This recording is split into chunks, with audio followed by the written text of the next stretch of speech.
Friends, we're going to call this meeting to order, so if you could take your seats, that would be great.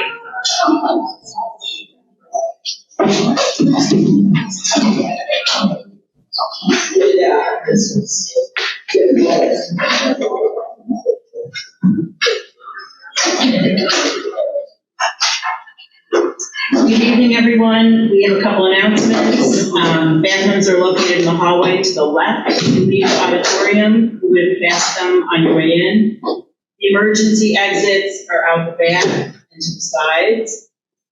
For security purposes, the doors of the school will be locked at 7 p.m. A sign is posted at the main entrance with a number to call or text for admission. If you haven't already, please sign in on the white attendance sheets out on the table in the front. The meeting is being recorded by Zoom. The chat function will not be monitored. Public comment will only be accepted in person. Let's see. A link to the video will be posted to the website next week. This is a business meeting. The board asks for your cooperation to maintain decorum. Please be considerate. Refrain from interrupting board members and fellow speakers. Okay, we're calling this meeting to order on September 22nd, 2022, a regular board meeting of the Winnetka Park District. So we have a roll call. Commissioner Archambault. Here. Commissioner Lesson. Here. Commissioner Rapp. Here. Commissioner Root. Present. Commissioner Seaman. Here. Commissioner Cotto. Here. Commissioner James. Thank you, Libby. Are there any changes to the agenda? Yes.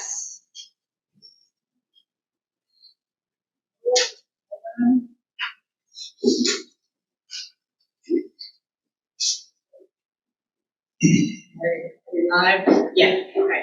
I would like to ask if we could do the consideration of the board approval process ahead of the discussion of Elder and Centennial, just so that we have that ironed out in terms of how we move forward, and then that will, I think, help us engage in a more robust conversation. So under item 9, you'd like item 8 to be consideration of the board approval process, and item B to be Elder Centennial. Yes. I think that's fine. Does anybody have any objections? So this will be first.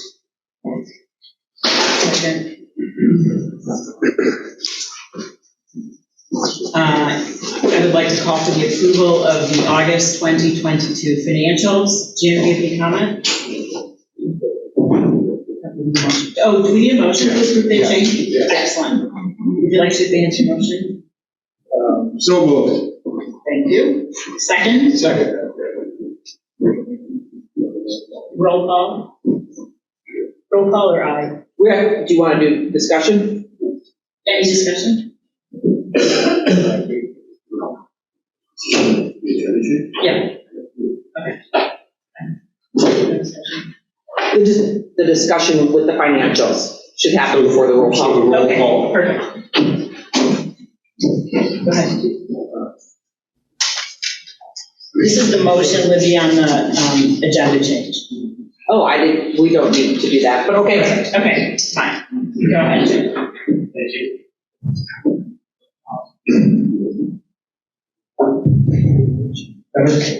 Here we go. Okay. As of August 31st, 2022, the operating position of the Winnetka Park District is we have an operating deficit of $90,517. This is a direct consequence of the delay in the Cook County tax collection dispersal process. The latest information we have on that is the bills will be going out at the end of November, with taxes to be paid by December 31st, 2022. Disbursement of those collections will not take place until early 2023. We had to be collecting those taxes as they were expected and budgeted properly. Our operating performance would be $2,334,789 above what was budgeted. I think it's important to note that because the Park District has performed quite well this year, and the deficit that reflects what our actual performance is. Fortunately, the deficit is mitigated by the fact that we cut our operating expenses, $426,850 below what was budgeted. And our operating capitals through August 31st are $685,926 below what was budgeted. We were referring to those capital expenses because of the shortage cash that we have. Some other good news we have, we received a $390,000 payment from the village of Winnetka for the stormwater project, which was not budgeted. The federal government is running an employee retention credit program for people who retained employees during the pandemic. We have submitted an application, and we are expecting somewhere between $175,000 and $200,000 in tax-free revenue from the program. And library park agreement is only for 50% greater than additional $313,000 on revenue. So despite the budget, the tax collection shortfall, we are seeing some revenue coming in addition to our operating revenue from our businesses. So the picture looks slightly better than it did just a week ago. So any questions?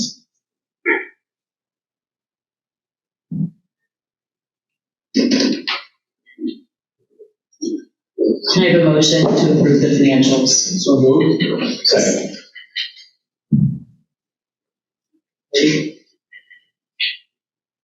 Commissioner Archambault? Yes.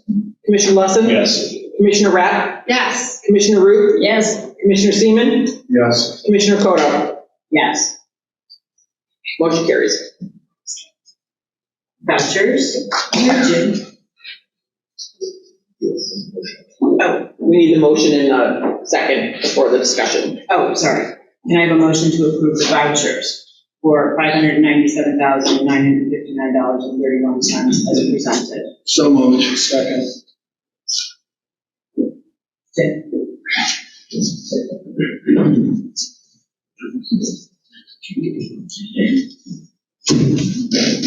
The vouchers have been reviewed as per usual process by Commissioner Seaman on a weekly basis.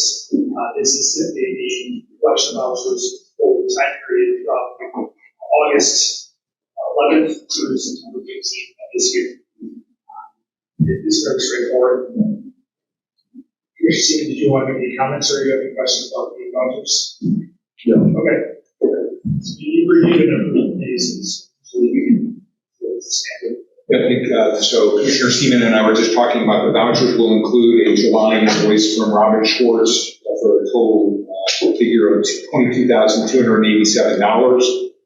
Interestingly, of that $22,287, $15,960 in just the month of July was spent on FOIA, and that's only from Robin Schwartz. It does not include staff time.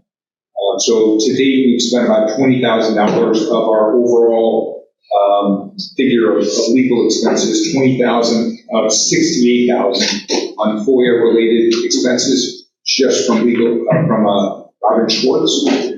So it's a significant piece of the puzzle on our overall expenses. We're at $68,490. I know the budget for 2022 is $75,000. So as committed by staff, we can tell you that we eclipsed the $60,000 figure. And I think it's going to go well above our budget of $75,000 because our invoice from Robin Schwartz is only through July. So we'll have FOIA-related expenses, et cetera, in August and beyond. So I can't predict what those final figures will be, but just to give you a heads up on where we're at right now. So just one question. So I know, I believe it was the February 10th committee of whole, we had a discussion on that you would come to the board and inform the board when we were approaching our budgeted legal expenses for 2022. That's where we are. So my question to you is, and maybe to the board, is when should we ask for another notification? Should it be $125,000? We're at 68, we're at 75, we're going to blow through that. Should we agree that you have the same? Probably we do it every meeting. Libby's been great in tallying the legal expenses as they come in. So we'll just give you an update every single meeting. Great. Madam Chair, I don't believe that the audience can hear our speaker. That's right. You can hold that out. Just gotta hold it out. Yeah, there you go. Is that better? Yeah. Yes. Okay. Would you like me to repeat my previous statement? Okay, well, I have nothing else to add where the vouchers are concerned. Usually it's to the board or their approval. It's not time. Excellent. Motion to approve? Second. I have Commissioner Archambault, Yes. second, okay. Ready for a roll call? Yes. Commissioner Lesson, Yes. Commissioner Rapp, Yes. Commissioner Root, Yes. Commissioner Seaman, Yes. Commissioner Archambault, Yes. Commissioner Koto. Yes. Motion carries. Item number 5, we're moving to remarks from visitors. Remarks from visitors is your opportunity to address the board on any issue. When called upon, step up to the podium, speak clearly into the microphone, state your name for the record. Address is optional. Please speak to the board directly. Keep all your comments under 3 minutes. We'll let you know when you've hit 3 minutes, but then we will ask you to kind of move quickly through any additional comments. I really want to try and keep to the 3-minute limit. This isn't a question and answer forum. Please don't expect a response or an answer from the park board this evening. If you prefer to share your comments in writing, you may use the comment cards, which are available near the sign-in sheets. Any park district staff will accept your card and share it with the board. We're going to start at the front of the room and work our way back.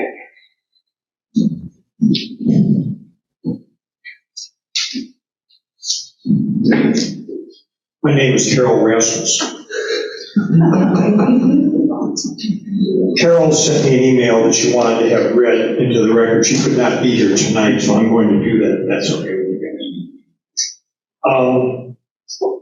This email is being sent to you individually and as members of the Winnetka Park District Board.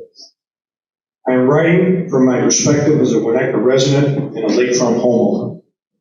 The purpose of the email is to express my extreme displeasure and opposition to the proposals to build the wall, enter into a land swap agreement, and spend a minimum of $12.6 million on the projects at Elder and Centennial Parks. The project is unnecessary, unwanted by the majority of Winnetka residents, and primarily benefits one individual landowner at the expense of the community.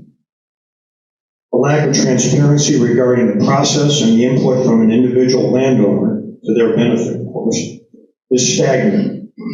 As such, a vote in favor of this plan is a violation of your duty to represent the citizens of Winnetka as a whole. The Winnetka Park District Board has cited a 2015 survey as the reason you are pursuing this deal. In that survey, 150 residents said they would be in favor of acquiring 261 Sheridan Road to make the beach bigger and continuous. 7 years later, without any additional public input, resident surveys, or data showing the ongoing community support, the WPD board is proposing to give up the best and most scenic part of Elder Centennial to a private landowner for a smaller, less valuable, and less desirable piece of land. In addition, the ongoing obligations of the Park District and therefore residents as they relate to the proposed swap have not been disclosed.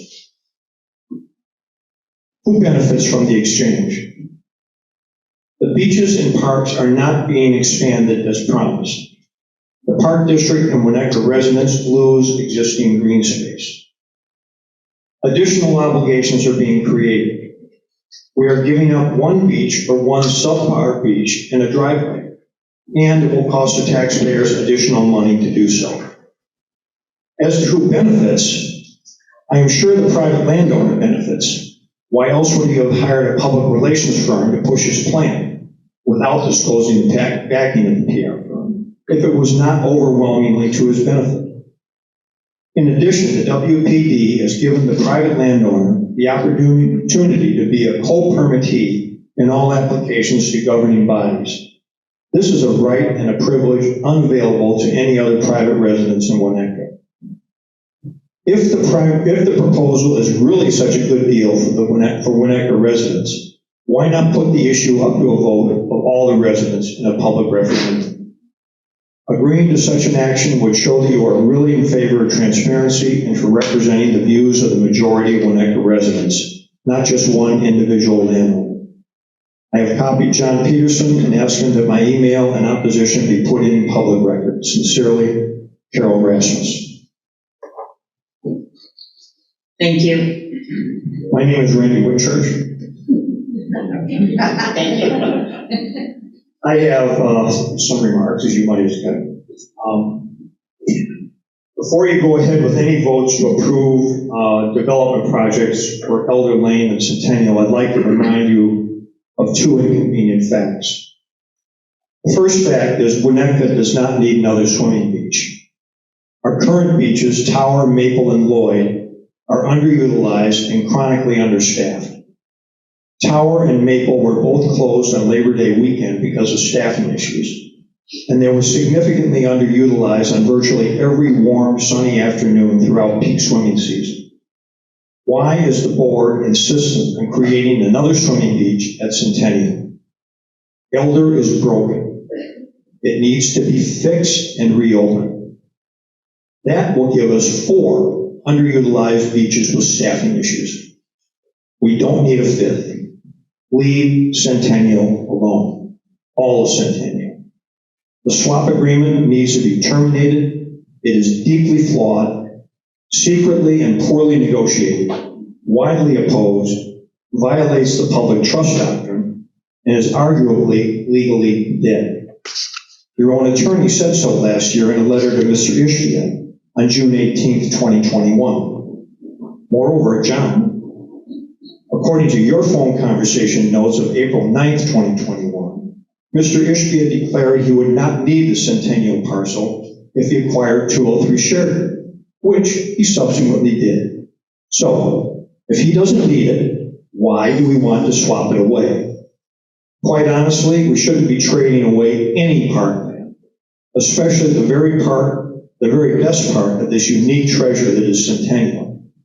Unify the parks? Yes, but find another way to do it. No swap. Another inconvenient fact. We don't have the money to implement the $12.6 million Elder 2 Centennial 6 plan. I do not simply understand why this board wants to spend a ton of money to build a huge stone breakwater whose only beneficiary is a private landowner who wants to grab a piece of Centennial Park that he doesn't need. This plan will require additional borrowing and result in debt service costs we don't need. And who really thinks you'll spend only $12.6 million? That's a fantasy. We need a plan we can afford that is laser focused on opening and fixing Elder. Don't spend money we don't have on things we don't need. Thank you.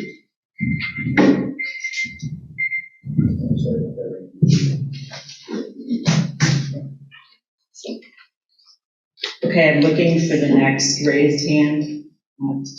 That would be your thing.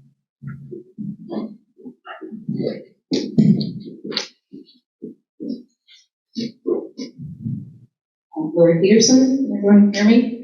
Lori Peterson, 785 Lincoln. You'll note again that that's nowhere near Centennial, but like everyone else in Winnetka, I drive past it every time I'm on Sheridan Road, and I appreciate its beauty, and I'm stunned that we're going to lose one of the most beautiful parts of it.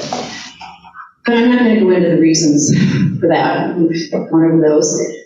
I want to pick up the point of standing back and looking at the big picture of all the taxpayer interests in Winnetka. You say this combined beach will cost a minimum of $12 million. Where is that money coming from? And how could it be better spent if we did have it? The Park District is currently contemplating the heaviest debt load of any of our taxing bodies. You're cutting staff and selling off parkland, just tonight, selling off parkland to make ends meet. You didn't even offer a sailing program at Lloyd Beach this summer after spending over $5 million to make it the boating beach. The beaches were closed on Labor Day. Elder has been closed for 2 years. You've been unable to provide a proper program for pickleball the fastest growing sport in the country, and it appeals to seniors who are the least well-served patrons of the park district. The golf course has been turned over to a private company to manage because you're unable to successfully do it yourselves. But what really got me, as someone who raised 2 kids in Winnetka, what really got my attention is when I heard you're now charging money for kids to participate in the annual Easter egg hunt. Yeah, those of us who've grown up in here, it's kind of a shocker. And when there's a family-themed event in the parks, you're charging $20 for a kid to go into a bouncy house.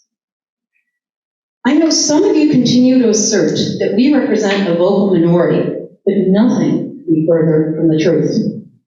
I challenge you all to go out to your constituents, including the seniors and the young families, and explain to them why you're contemplating spending $12 million on a single beach when you don't have enough money to do basic programming and maintenance or even fund a simple bouncy house.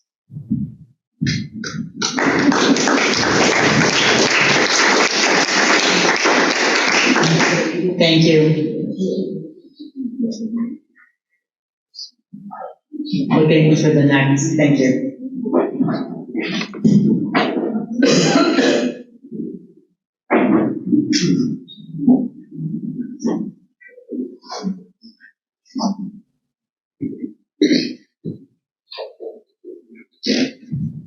Good evening, my name is Jim Rao. Earlier today, I reviewed comments I made at the Park District September 29, 2020 special board meeting, which you called for the purpose of informing residents you're planning to trade away a substantial section of Centennial Park to a private landowner in order to acquire the 261 Sheridan parcel. The comments I made a couple of years ago were taken from an article written for the Winnetka Historical Society. Centennial was created in late 1968 by a successful referendum passed by the residents of Winnetka. The initiative arose at a time when the 5-acre property now known as Centennial Park was under imminent threat of private development. The effort to stop private development and get the issue in front of village voters for the purpose of creating a park was led by the Park District Board President, who declared that we will never get a chance at this moment again. In passing the referendum, village residents undoubtedly believed they had succeeded in creating a permanent parkland of this irreplaceable, undeveloped lakefront property.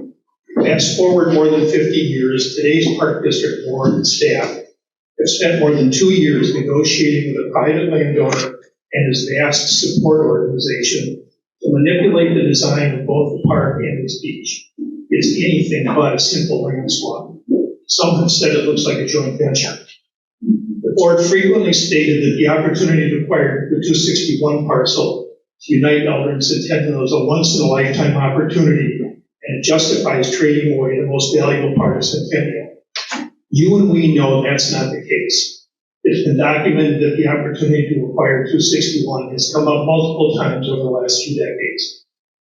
Additionally, the board has the option to acquire 261 Sheridan the same way the community acquired the land to create Centennial Park through eminent domain. Both the Park District Board and Justin Ishbia on several occasions have characterized Mr. Ishbia's willingness to swap 261 Sheridan for a slice of Centennial as a generous charitable act. You and we know that's a misrepresentation of the facts. Mr. Ishbia preempted the Park District's attempt to purchase 261 Sheridan in order to gain leverage for the purpose of acquiring public parkland to expand his private land holdings and to create a private beach. Justin and his organization have subjected the Park District to enormous investments of time and resources. From the designs endorsed by the board, it looks like the leverage is working. The benefits of a consolidated beach are overblown. The 2030 plan and the board's current plans separate Elder and Centennial beaches into 2 different functional areas. That can be accomplished without acquiring 261 and simply focusing on Elder and Centennial individually. I recently read an article from the Los Angeles Times detailing how a wealthy insider attempted to fence off public land and how the community responded. One individual in the article stated, quote, especially during the pandemic, I saw so many people use this land and so many people wanting to walk in the park. Wait, why would you sell this? End quote. Public access battles are going on from New Jersey to Florida to Texas to California. Let's not land on the wrong side of this issue. Thank you.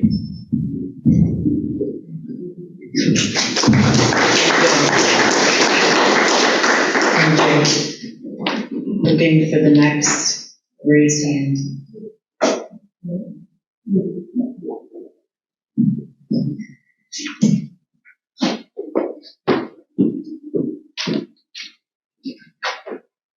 Before you start my timer, I just wanted to tell Kyle, last Zoom meeting, which I had to watch because I was in Italy, which was a good thing, I could actually hear most of the speakers for the first time, and that was a good thing. So thank you for trying to continually improve the communications. Maybe before you start my timer, the only one I could not hear was you. For some reason, when you're talking to Mike, it sounds like ha-da-da-da-da-da. So maybe today, if you have to talk, you could try to make it a little more clear so we know what you think. Thanks to all of you who dedicated your time to be fully educated on all aspects of this plan.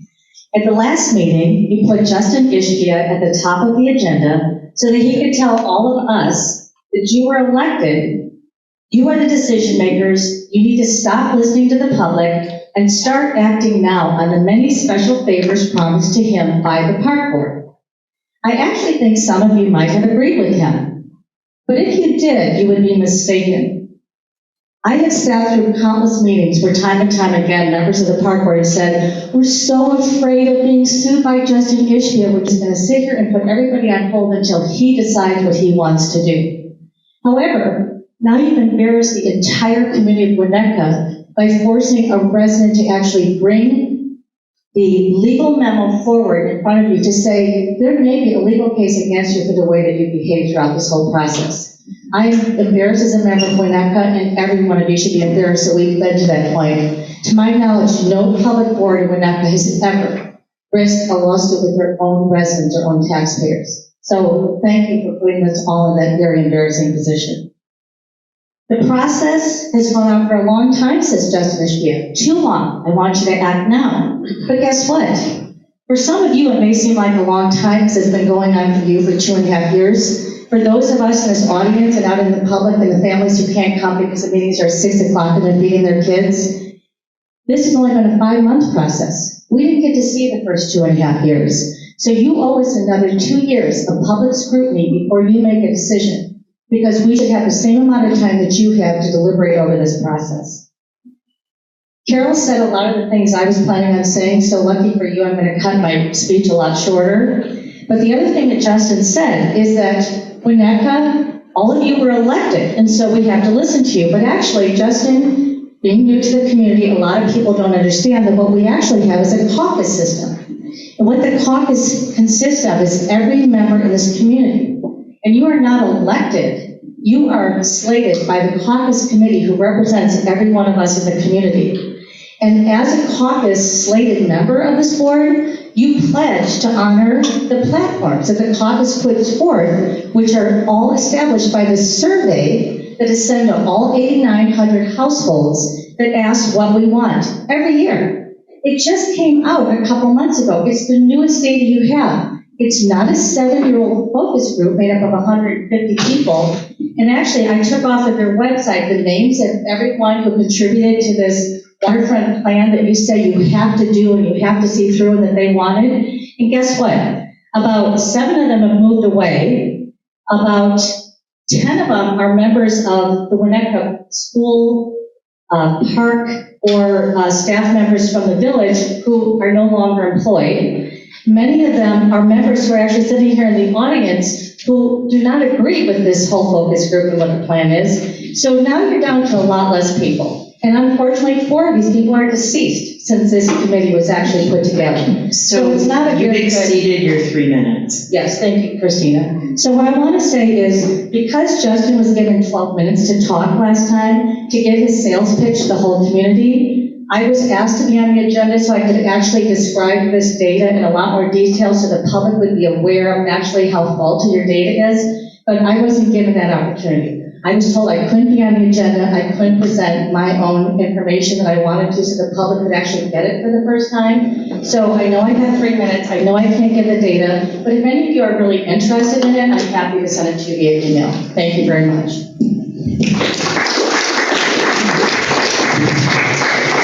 Thank you.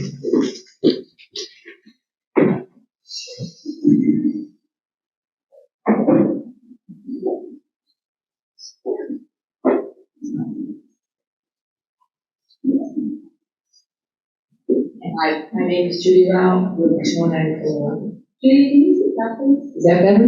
Yeah. Gotta get the one. Okay. In the last few meetings, I've Judy, you have a whole day. Sorry. There we All right. Sorry. In the last few meetings, I've heard the term free and clear used in describing the conditions under which you would like to proceed with the land swap. While that term may be real estate legal lingo, I must confess that the term to me seems a bit out of place, since no part of this deal has been free and clear. Many of the features of the plans you continue to put forth reflect the specific interest of private landowners too. Massive 280-foot stone breakwaters remain on both ends of the beach, and now a double barrier chain link fence across the southern end of the beach has been added in the guise of a dog park. I suggest that feature be more aptly named a dog pen. You are proposing adding not one, but 2 permanent fences that traverse the sand at the south end of Centennial to contain dogs and keep the public away from the private enclave Mr. Ishbia is determined to have. While you've said this feature is in response to the people who want a dog beach, we all know it is anything but that. You are proposing a permanent buffer between the public beach and the private landowner on the southern edge, which consumes more prime beachfront and significantly impedes public access. Your current plans remain a far cry from free and clear in my book. At our last meeting, I took note of Commissioner Eric Lusson's remark that it was generous of Mr. Ishbia to donate taking down 261. Quote, should that be something we would like to do? It begs the question, what are your plans, and are the rumors true that there's a group of investors who intend to convert that house into a high-end restaurant, introducing more traffic, more disruption, probably additional lighting, and more, all in a residential neighborhood? We have never had and continue to lack transparency of this project. If you were to do an environmental study of the parkland table of your most recent plan, we will lose almost 15% of Centennial in exchange for more asphalt, more parking, significant infrastructure, and now the promise or threat of having a commercial enterprise in the middle of a public park. What is it going to take for the Park District to stop acting like a private real estate development firm and represent the interests of Winnetka residents? If you are in doubt as to what those interests are, I suggest you take the entire proposal, complete with budget and financing plan, to the public in a referendum. Anything short of that, in my opinion, is irresponsible. The 2030 plan was written in 2016. It's now 2022 and times have changed. All you have to do is read the signs along Sheridan Road or read the local news outlets to know that people are concerned about gun laws, safety for their kids in schools, inflation, rising assessments, likely property tax increases, plus people want to keep our parks green. The pandemic has changed many things. People view parks differently now, and passive parks play an important role year-round for all residents by promoting wellness and mental health. In my opinion, the top priority of this community right now is not investing money we don't have to supersize yet another beach at a supersized price. In my opinion, it is more important to spend smart, maintain our parks, and preserve the natural treasure we have, Centennial Park.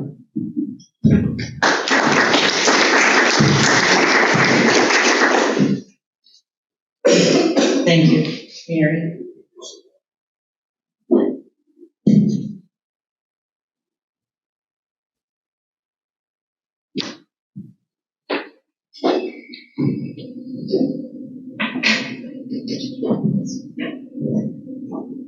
Don't turn on the timer yet, because I just want to thank Libby and John for getting the board back to the library. It was about that thick, as you all know probably, but It was great to have her. Really was. And I wasn't the only one that actually, it took a long time. Okay, I'm sorry. Okay. I was gonna say, it's been another full week thinking about our village. Most likely, you know the history of the name, Winnetka. Winnetka is an Indian word with a very profound meaning. The name is thought to be derived from a Native American word meaning beautiful land. Our land is beautiful, and our view of the Lake Michigan is indeed beautiful. People living in Winnetka many years before all of us had great foresight to preserving the beauty of our community. The board and the staff of the Winnetka Park District need to step back, reread the mission statement of our park district, and understand the mission. The board is responsible to preserve Centennial and Elder and all of our other Winnetka Park District assets. Do not trade or sell our green space on the lake or other parks in Winnetka. We will never get that green space back. Keep Centennial and Elder as they were intended to be. Quiet parks for all public to enjoy the magnificent views of Winnetka's greatest asset, the Great Lake Michigan, needs to be open to all and not to a few special people. Keep Winnetka history alive. Our Winnetka community is envied by many for its village services, schools, library, parks, beaches, open space, and recreational activities for all people. But also, do keep the dream in mind that we may someday merge the parks and beaches known as Centennial and Elder, without a trade, without a swap, and thereby gain for our community another 70 feet of parkland and beachfront. The board has expressed how proud they are to have 1,000 feet of continuous beachfront. They would be more proud to give to the public 1,070 feet of continuous beachfront. This will happen at the right time. Be driven by the mission to protect assets, natural resources, and open space for the benefit of present and future generations. Do not trade what our forefathers envisioned for the public to enjoy. Sometimes, and I said this before, the best deal is no deal. I personally believe we are experiencing one of those times for no deal. Thank you.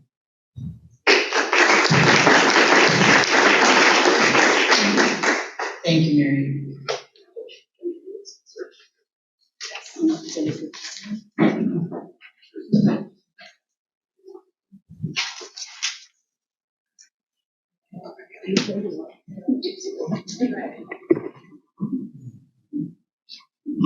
Good evening, my name is Angie Dahl. I've been a resident of Winnetka for over 35 years.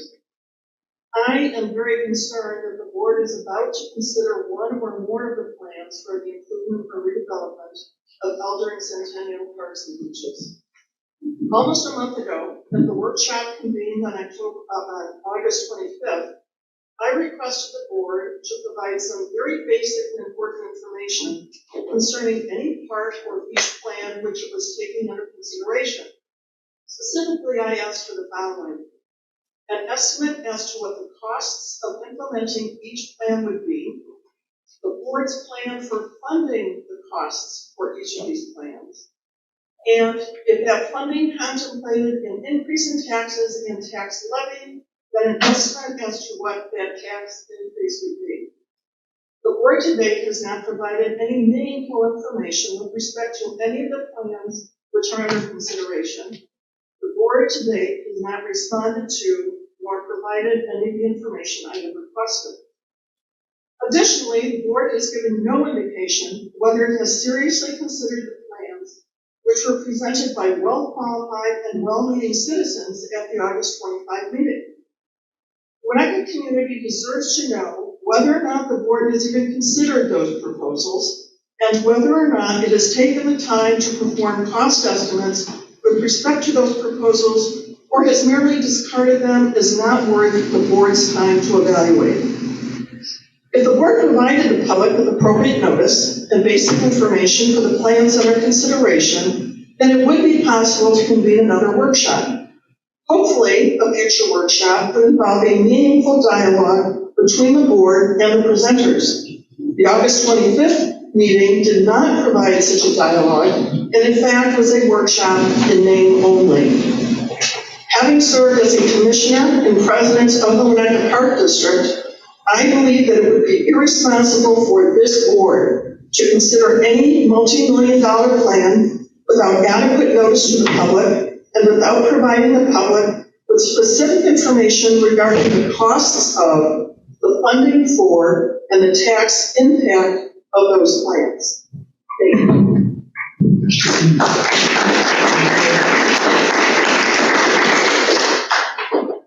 Yes.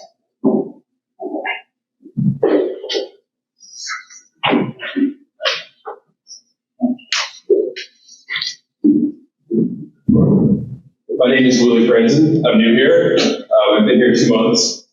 My wife and I found the only rental available on the North Shore. It happened to be Winnetka. We didn't know much about Winnetka, but it was a 226 Sheridan. Before we could move in, the house in front of us came on the market, so we bought it. We were so enamored with Centennial and Elder that we had to live here. We love the view. We love the park. We think they're perfect as they are. I know Elder needs to be fixed.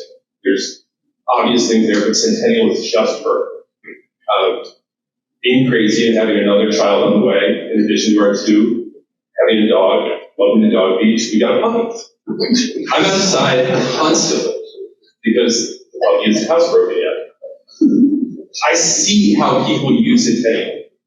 I see people walking their dogs. I see people quietly reflecting. I see my 83-year-old neighbor walking around in circles all day, keeping her healthy. It's an incredible place for quiet reflection, for quiet enjoyment, even though there's a dog beach there. A lot of people would think that a dog beach is loud or annoying, but it's not. I go down in the morning and there's no one there. It's pristine, but it's constantly used. Centennial Park, beyond the dog beach, is constantly used without ever being busy. I think it's perfect. I came here to a meeting in July to listen, to understand what was going on, to get a fuller grasp of what I should know, since I was going to live right in front of what's happening. It was going to affect me directly. And I think it was Commissioner Lusson made a comment that Lake Forest has incredible beaches and Winnetka doesn't. And I couldn't disagree more. I think that Elder and Centennial are absolutely incredible. I've come to agree with what most of my neighbors have said this evening. I've gotten to know them. They've been friendly, kind, welcoming, and that wasn't based on trying to convince me to be here and speak along the same lines as they are. But I think, please leave Centennial alone. Do what you have to do to Elder to make it safe and get it open. But it just seems ridiculous to me that Elder's been closed for 3 years. People can't use it, and let's get it open. Let's, use these incredible beaches. And the other issue that really bothered me was the staffing issues. Lifeguards from Memorial Day to Labor Day are traditional, make sense. But if we really want to improve our beaches, if we really want to have incredible beaches, let's take some of the money that we're putting on capital improvements and let's staff these beaches longer. Winnetka has a no swimming or over policy. I don't think it's possible to get rid of that. That would be one solution. But if we can't do that, then we need to staff these beaches. Because what's the point of making a $12 million investment in new fancy beaches if you can't swim in them? If there's no one there to supervise the swimming and no one to make it legal to swim, it doesn't make sense to me. So I understand that there's staffing issues for a variety of reasons, but I think we can fix that with money. And if we're going to put $12 million something, I think staffing should be the first place to do it. Thank you.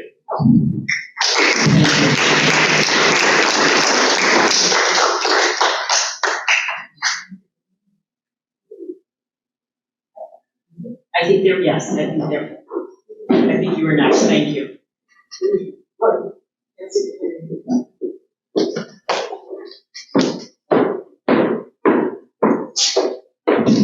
Hi, my name is Sherry Molitor. I've lived in Winnetka for 28 years, raised 4 kids here, all went to school here, so just something back. Thank you again very much for your time. I know it's appreciated. It may not seem that way lately, but it is. It really is.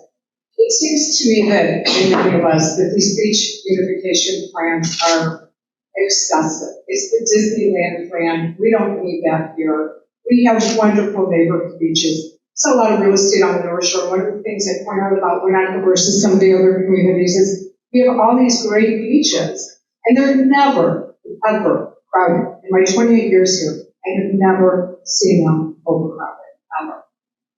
I don't think our community, and I think most of us would agree, needs to spend millions and then borrow millions for an unnecessary pet project that's irresponsible when all that's necessary is to improve and rehab elder and shore up the bluff. The Park District's mission is to provide diverse opportunity and programming, and money would be better spent to consider some other facilities, pickleball, maybe a pool, sorry, Mary, or some other desired, sorry, Mary, or maybe some other desired facilities. Pickleball is the fastest growing participant sport in the country, possibly the world.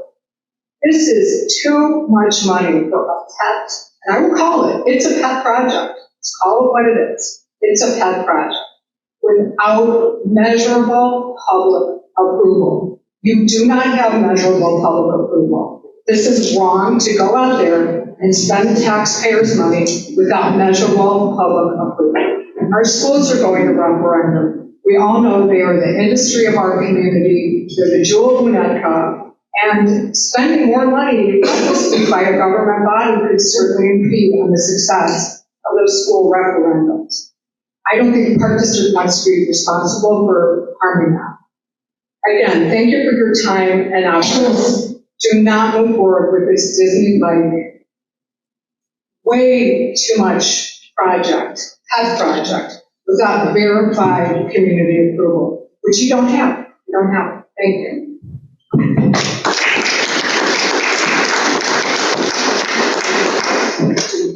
Thank you. Looking for the next raised hand. Upper right. Right side.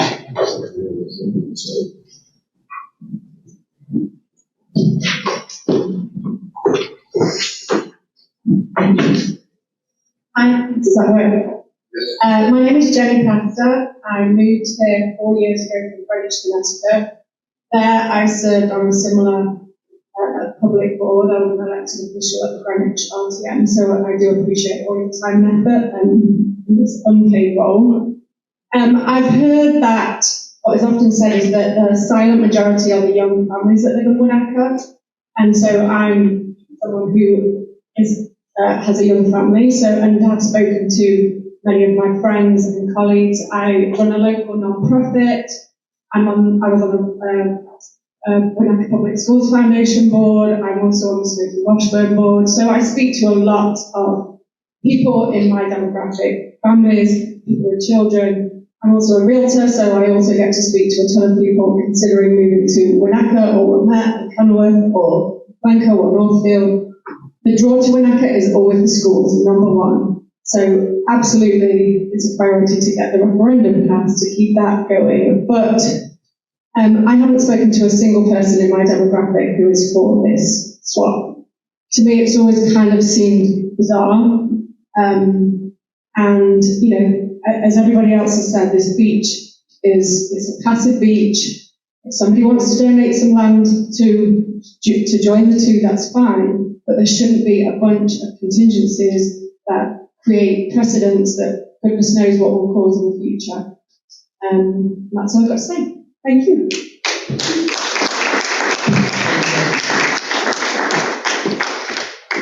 then I think there was one more hand back, yes. I did two, yeah, or two.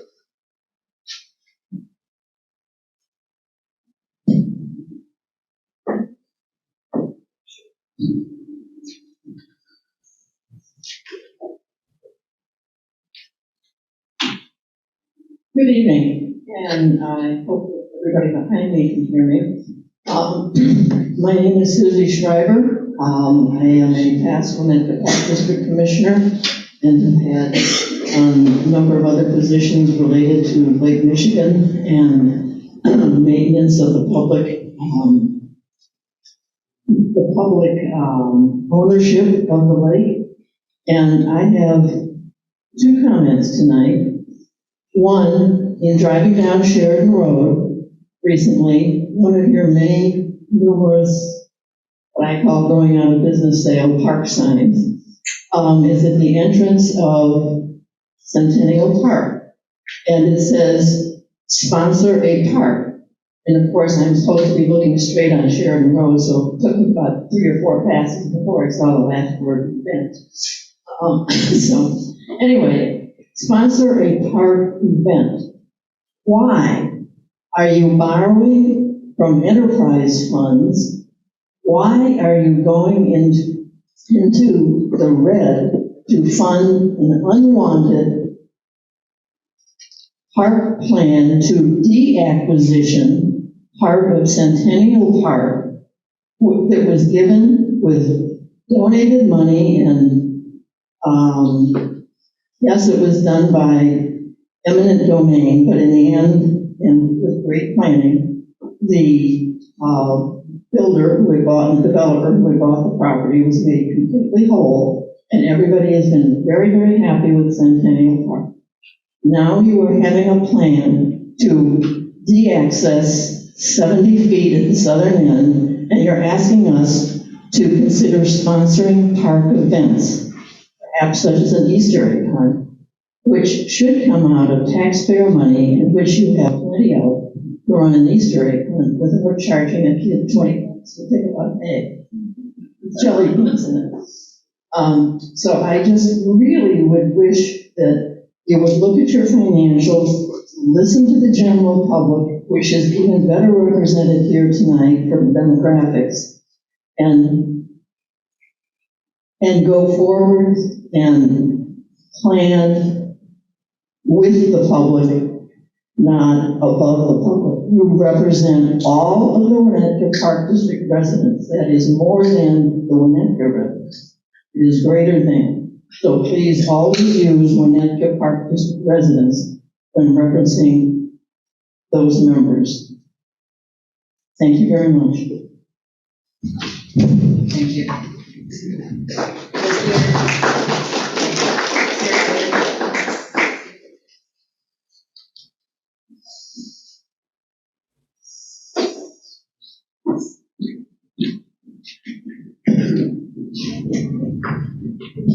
Good evening.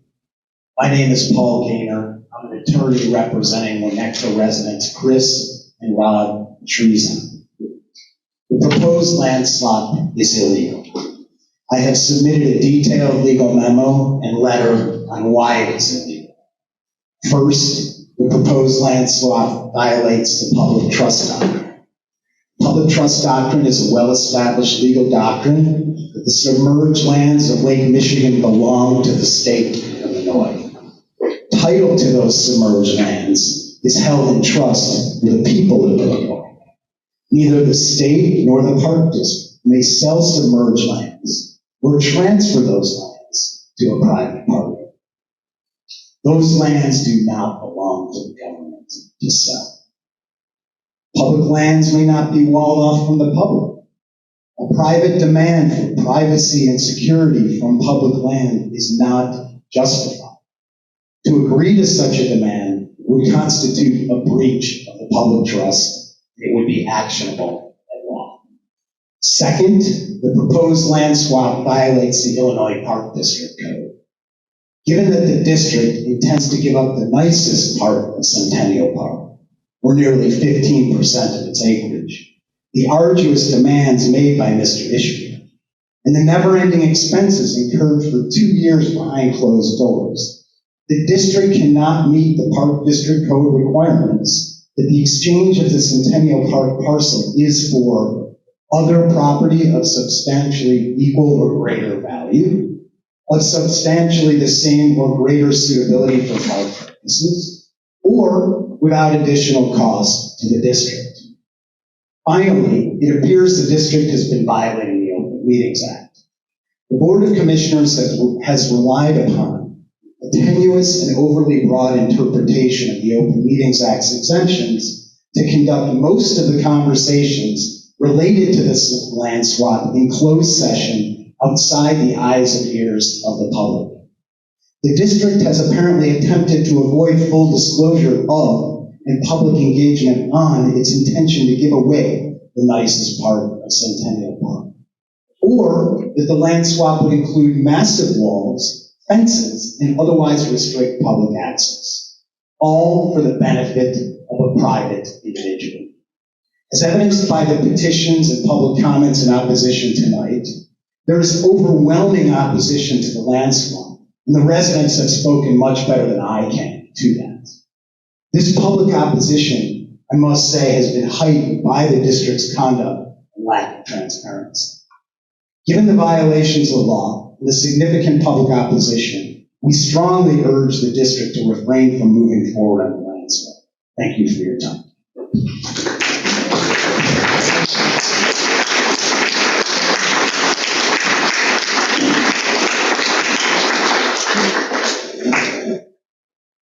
Thank you.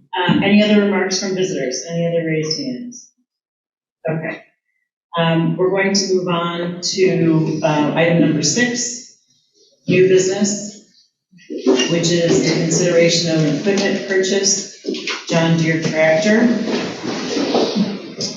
May I have a motion to approve the purchase of one 2022 John Deere 4052R compact utility tractor from Avell's Turf and Tractor in Elgin, Illinois, for the net price of $37,917.19, as presented through Sourcewell Grounds Maintenance. So moved. Second. Any discussion? Kosa.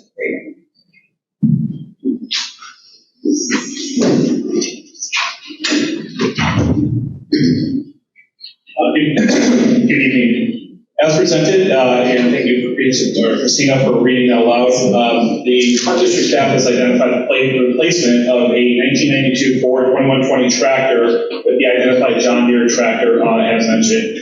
The cost of this tractor was budgeted at the November budget meeting for $40,000. The cost of this tractor came in at $37,917.19 through the Sourcewell account. That was a savings of approximately about $9,000 over list price for the tractor through that Sourcewell pricing.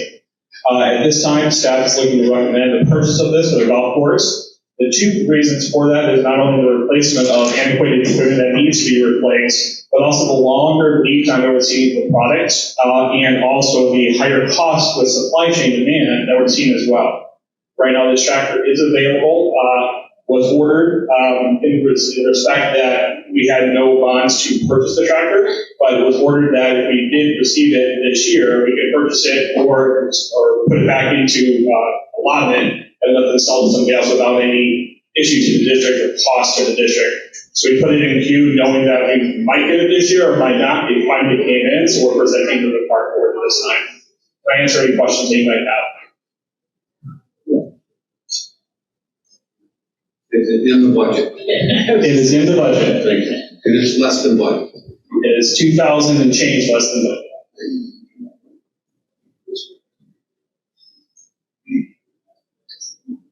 Thank you. Any other questions or comments? Thank you, Kosa. Libby, that would be a roll call. Commissioner Rapp, Yes. Commissioner Root, Yes. Commissioner Seaman, Yes. Commissioner Shambo, Yes. Commissioner Lawson, Yes. Commissioner Koto. Yes. Motion carries.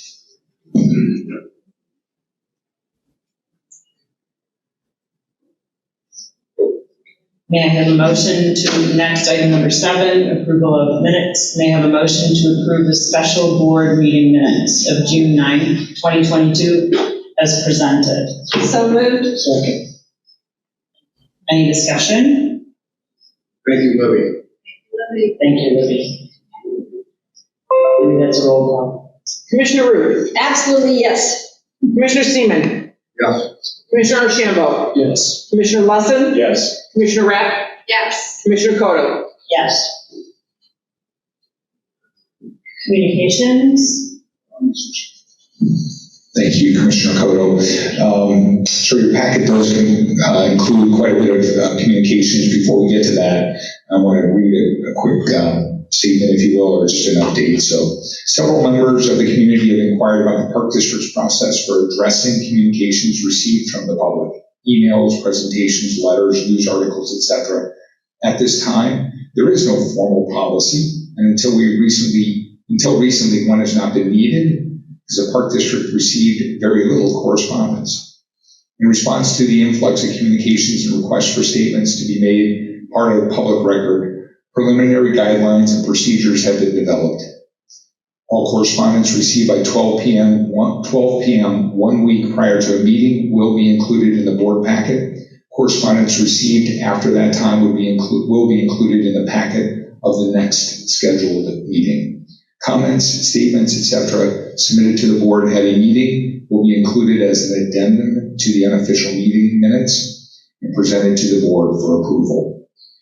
Neither the Open Meetings Act nor any other state statute requires a public body to include in its minutes, meeting packet, or public record any communication received from or presented by a member of the public. As a matter of practice and transparency, the Park District has responded accordingly to requests and has included communications.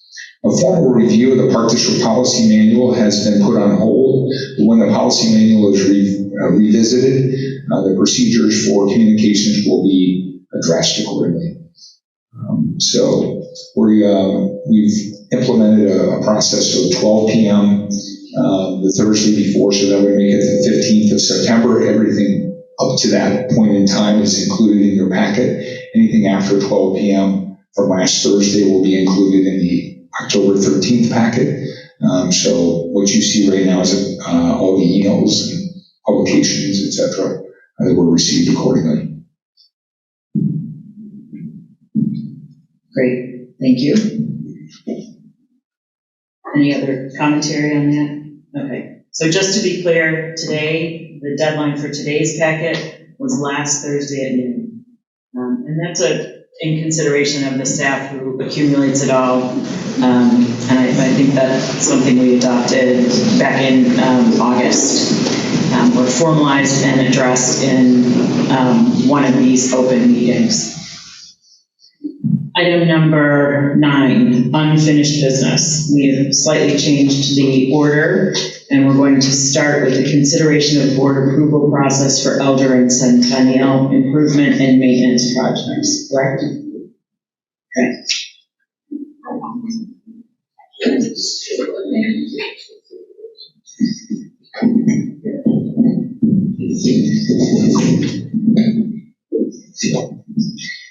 Thank you. A revised memo has been included in the packet based on some feedback that might make it more palatable to some. I am proposing to remove the second paragraph of point 2, which is the urging to consider soliciting proposals. So I'm happy to read through it again if people need it, but I have removed that paragraph from my motion. And I have a copy that I can give to Libby. Does anyone think that I do need to read it? Does anyone have any questions or discussion? For the benefit of those here, I think it would be good for you to read.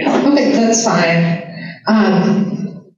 I move that the board adopt the following approval checkpoints in connection with beach and park maintenance or improvements at Elder Centennial. 1, summary to be provided to the board by the executive director or staff of work products and costs by vendor and consultant for completed work through June 6th. That identifies specifically what work was completed, what work can be reused in new plans, what additional work has been done by the vendors or consultants since June 6, 2022, for which we've already incurred costs, and an estimate of the additional work and costs required to move forward with any plans currently identified for further consideration. This should include work on both beachfront improvements as well as park plans and bluff restoration. I've included Exhibit A to summarize the costs through through June 6, 2022, and then the additional spending in the categories for the June through August vouchers, not including the vouchers, obviously, in this most recent packet. For point 2, board approval by vote of vendor, consultant contracts and proposals for associated design, engineering, or other consulting work prior to further project expenditures, including permit preparation, construction oversight, stormwater engineering, civil engineering, landscape architecture, buff planning, etc. for all vendors and consultants where the $25,000 threshold has already been met on this project. Point 3, project timeline scenarios should be presented to the board for discussion, including potential contingencies as well as optimal timing to secure favorable bidding and costs for construction.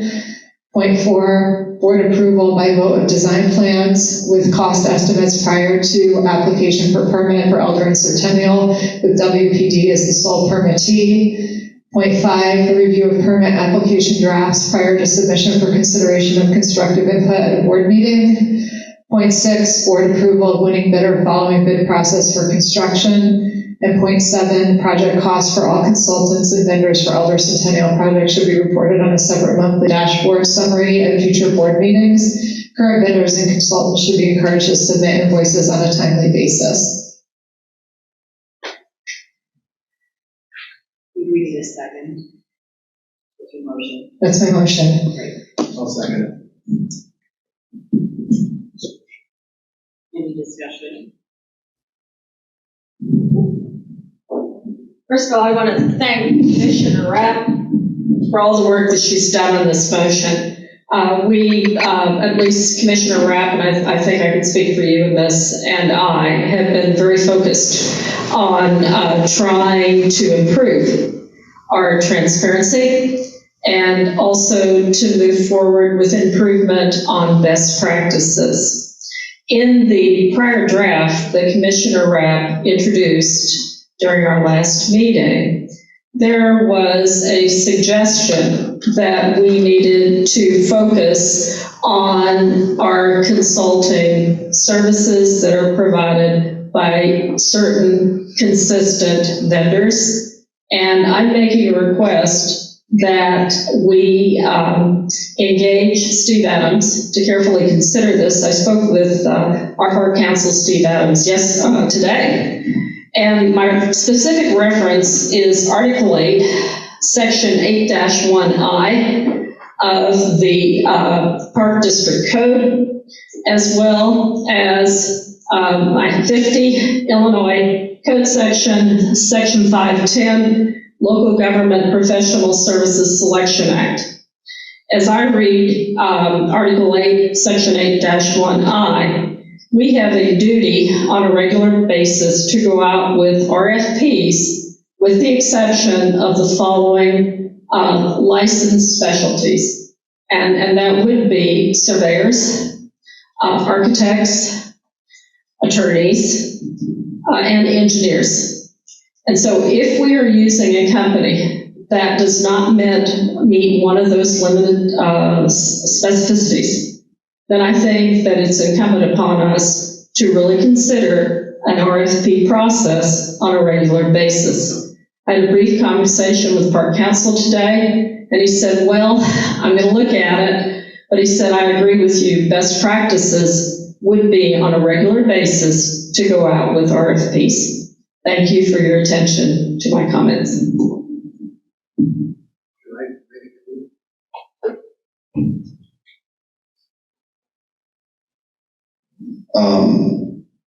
I think Warren mentioned in the last meeting that this was the process that was followed in Lloyd. I believe he said that. And I think the reason that Cynthia has boldly put this motion forward is because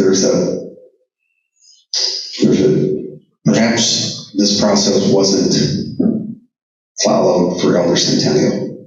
In fact, it wasn't. We all know that. So this motion is simply a reminder of what we're supposed to do as a board. Well, I wasn't on the board during Lloyd, but the board did during Lloyd construction. So I'm in full support of this motion. It will help the board keep more informed. It will help the public be more informed. Thank you.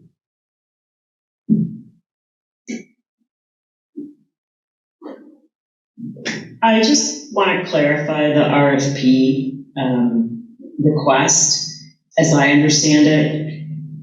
If we have a populated field where we can get a good result from an RFP, then that's obviously something we can do easily, and the robust population will deliver a good result.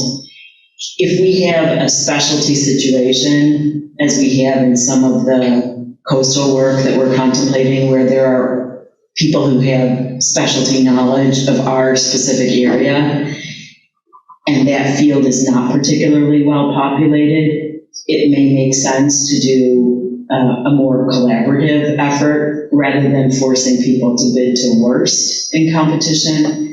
It may be better to engage with 2 or 3 people, hear their best practices, hear their best proposals, and discuss them, educate ourselves, and choose the one that is the best fit. I think an RFP in theory is great. Certainly if you're doing something in a public equity market, it's very easy to get multiple bids. In some of these very specialized areas, in the coastal work specifically, I feel that there's some specialty knowledge and there's some geographic paucity of people who know this work. And it might make sense to do something with 2 or 3 selected experts. May I respond? I appreciate your comments. It's interesting. I pulled the Army Corps website and was looking for coastal expertise. And what's somewhat interesting in our area is there is a listing of those with coastal expertise that exceeds 15 different concerns. My concern, and in mentioning the comment that I did, was strict compliance with Illinois law. That's what I want to, that's what I want to suggest. And that's why I'm asking for legal opinion on this, because I'm not so sure that we have the latitude. And an RFP is a request for proposal. As I understand, looking at these code sections, we only need to go out to 3 different providers. In doing that, the benefit that I see, and I've heard the comments tonight where folks have hearkened back and said, the plans I'm looking at, they look a lot like what was presented in 2016. The benefit I see in going out with this proposal with an RFP is you may bring in new creative ideas in design, and actually open up an opportunity to explore a better design that perhaps is less obstructive of coastal views, might actually be cheaper. That I can't say, but that's why I'm raising this tonight. The other reason I'm raising this tonight is there may not be, anyone else that comes in with a proposal. If that's the case, well, we've done our job. So it's again with a sheer wish that we as a government body improve our best practices for governance that I'm making this suggestion. Thank you. Okay, my turn. I am 1,000% opposed to throwing the baby out with the bathwater here. There's experience, there's institutional knowledge, there are relationships that go years with the Park District. If any of us thought we were being taken advantage of by the Lakota Group, Chibika, or any other engineering or professional firm that we have done business with, I'm sure people like Costa and others would have raised their hand and say, something doesn't look right here. That was not done. Lloyd is a successful project. What is being considered at Elder and Centennial is not 1,000% different. This is not designing a house. So if we're concerned about how much it might cost, we think it's unreasonable for what people will propose for this thing, then we have a decision to make. If we think people are going to come knocking at our door, given what we're going through right now, to give us proposals, and we think we've done our job by pushing people away, sorry, Colleen, 100% disagree with that. That's just pushing people away. So I did propose something. I'm surprised no one else brought it up, but if there were some concerns about coastal engineering or anything that might be doing work for other people in the community, and maybe there's a conflict of interest, I had proposed and had spoken to some of you about doing what's called a peer review. So if you have a coastal engineer like Shabika, allow them to prepare their documents, and you get a proposal, and if you want to RFP something, you RFP that, and that third-party peer review is specifically to review the engineering to ensure that they agree it is sound, it's competent, it has no errors, it's not missing anything, and if there's an opportunity for design input, it's done in a collaborative manner. So I don't want to go through, I don't want to throw all this stuff and start over. People are complaining about what it costs. Gee, let's start over and think that's going to be less money? Come on, we're kicking the can down the road. This is crazy. So that would be my proposal. If we can amend the resolution or what's on the table to include a peer review or going out for RFPs for peer review, 100% in favor of that. Thank you. I think Colleen's comments and Vicky's comments are not specific to this. They're not. So I would prefer to stick to the motion. We had our discussion, let's vote on the motion. I think, listen, we've had discussions with one another. Peer review Vicky's always got tremendous ideas. That's a great idea, I'm fully supportive of it.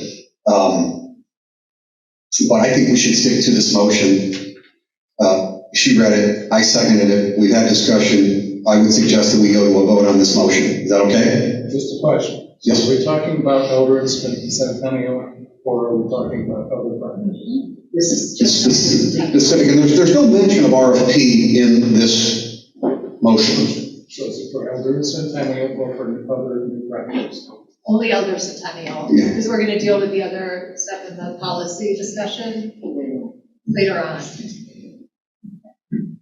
This motion is specific to Elder Centennial. Libby, I think we're ready for a roll call vote. Commissioner Seaman, Yes. Commissioner Archambault, No. Commissioner Lawson, No. Commissioner Rapp, Yes. Commissioner Root. Yes. Commissioner Kodo. Yes. Motion carries.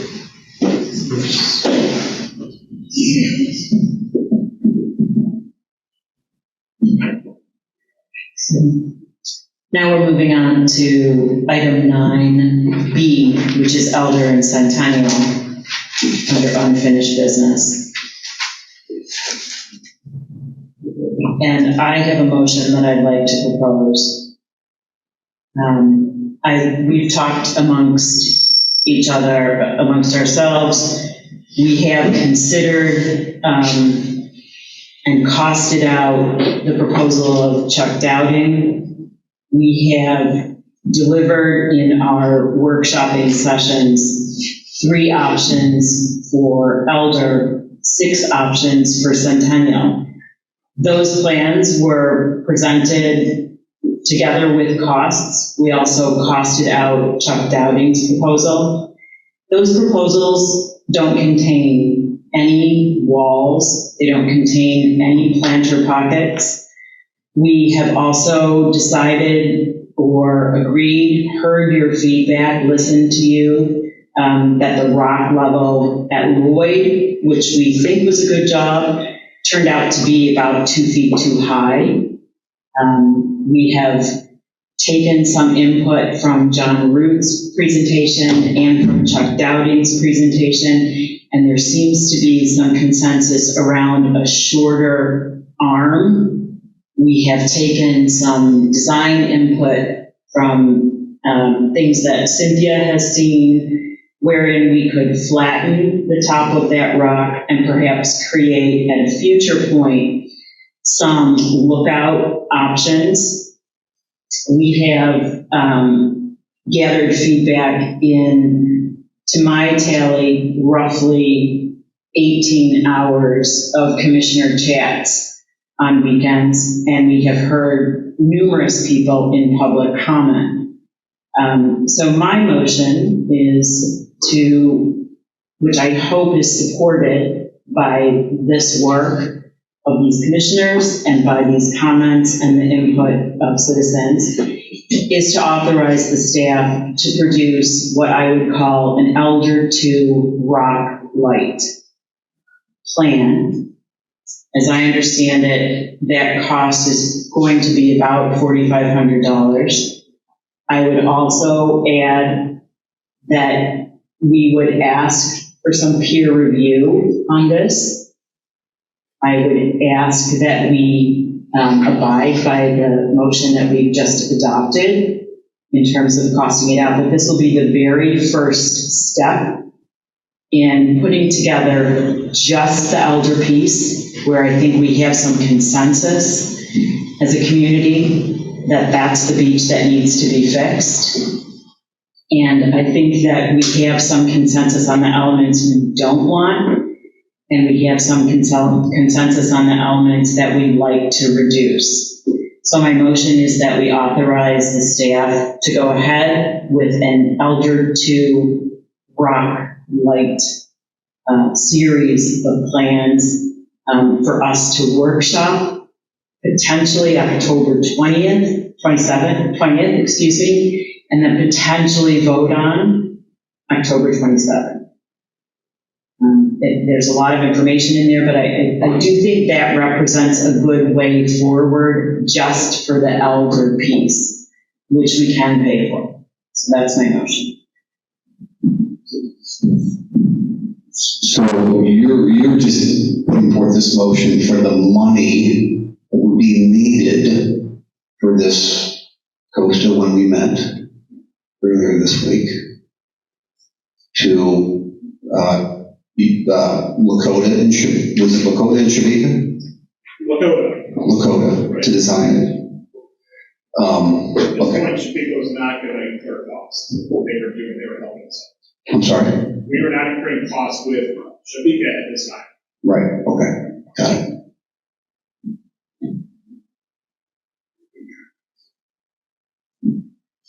Do we have a proposal from Lakota?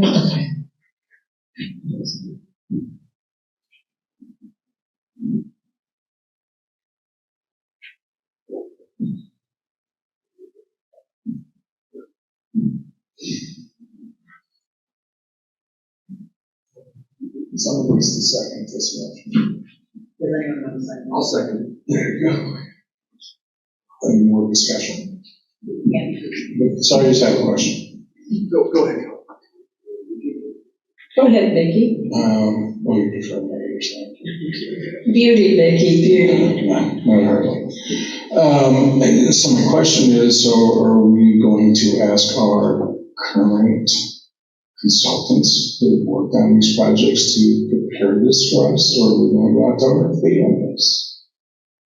That's why I identify the cost, because this cost is well under our limit. This particular cost would not require an RFP, just the cost for the plans. It would allow us to produce a rendering that people could take a look at, which I think is always helpful when we're having these conversations. It would allow us to more precisely cost out the option that we feel has the most support, and it would allow us to show people what a rock light version looks like, what it would cost, and what the secondary perhaps topping viewpoints would look like also. So for that amount of money, I think it's a reasonable idea to try and flesh it out a little bit more for $4,500. Because at a workshop, I think it would be useful for everyone to see it, because I think there's consensus for Elder, there's consensus for the project, etc. No, I was gonna say you gotta need a lot. No, so that's I only want clarification if we're gonna have people who are familiar with what we're doing this versus around other things to answer my question. I just had one point of clarification, because when you spoke earlier, I had written down 45,000, but it is 4,500. That's what I heard. So I think other commissioners have that same question. Thank you. I'm my glasses. It kind of changes the frame. Thank you. How we're thinking about it. 4,500. Thank you very much. Oh, sorry. 4,500. So this is a motion specific to flesh out a little bit more completely this set of plans for this particular option. It's not a commitment to go ahead, just to prepare these for a workshop session, since we think we have a good consensus around this particular idea at Elder. Costa, please. If I could just,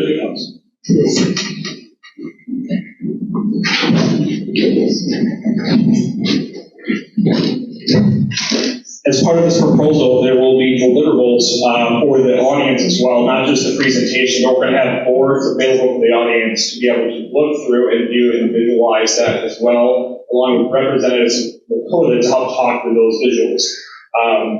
Once again, this is for Elder in regards to that. We wanted to look at what that looked like, a light stone variance, basically dropping that down to a variable at least 585 or below, and also bringing back and drawing back the amount of stone that's needed, along with the sand elevation height, to make sure that we're doing it least impactful, protecting our beach, and trying to get back to the community in the most cost-effective way possible to get this open as soon as possible.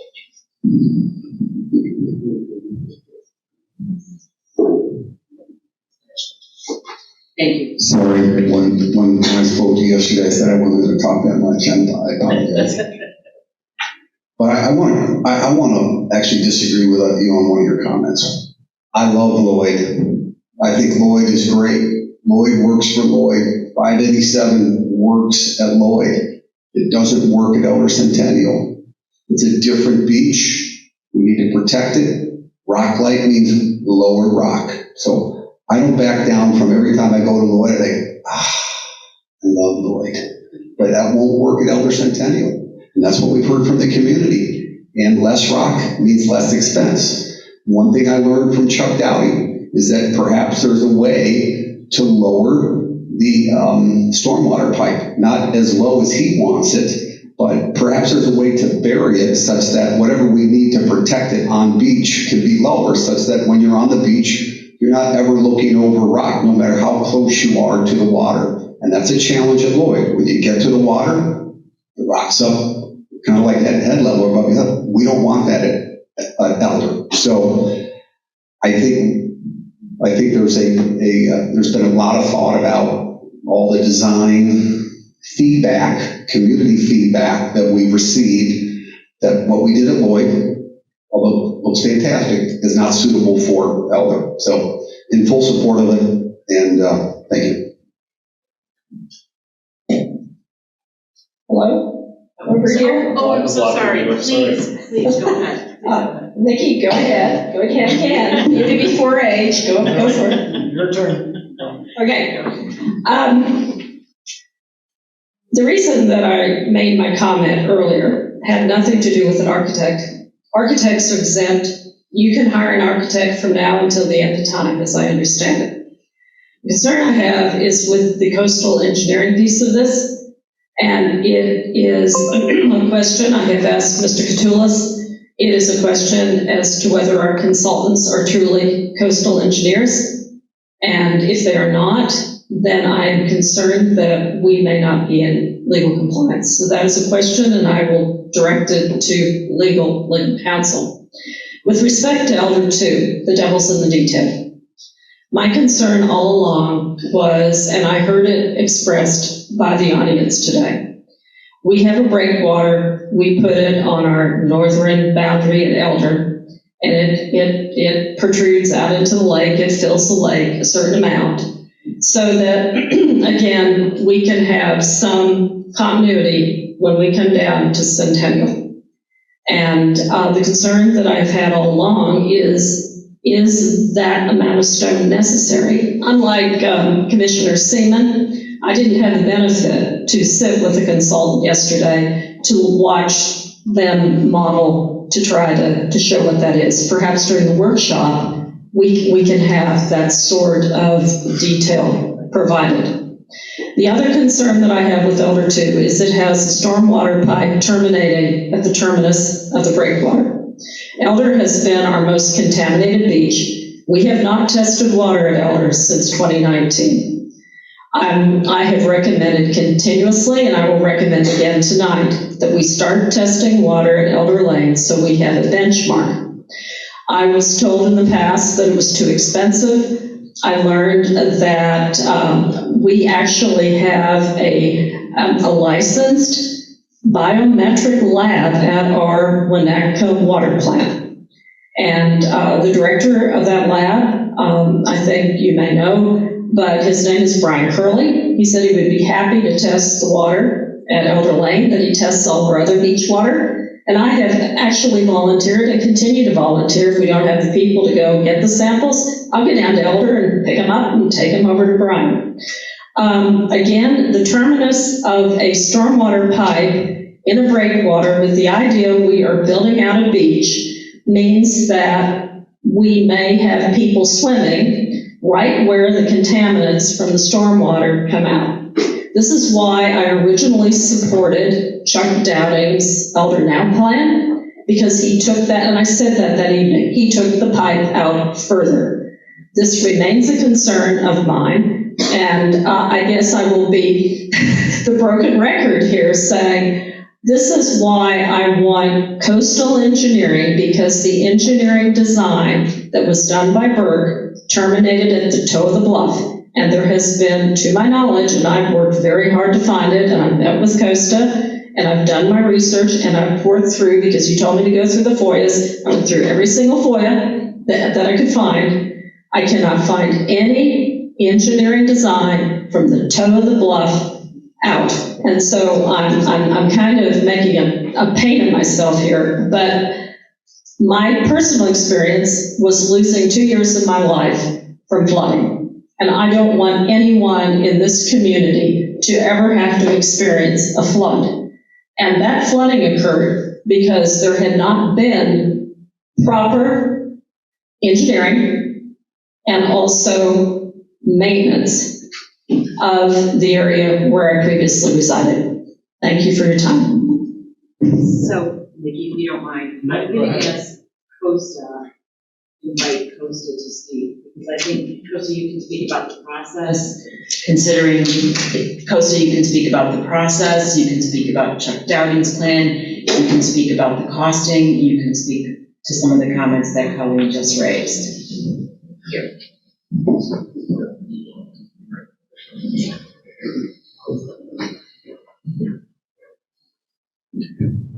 So just to be clear, how would you like to proceed in regards to stormwater as it relates to the plan designs that we've been through, or as it relates to Elder Breakwater? I would like you to focus particularly on Elder Breakwater, since we're considering this motion to advance a better, more clear set of drawings around Elder.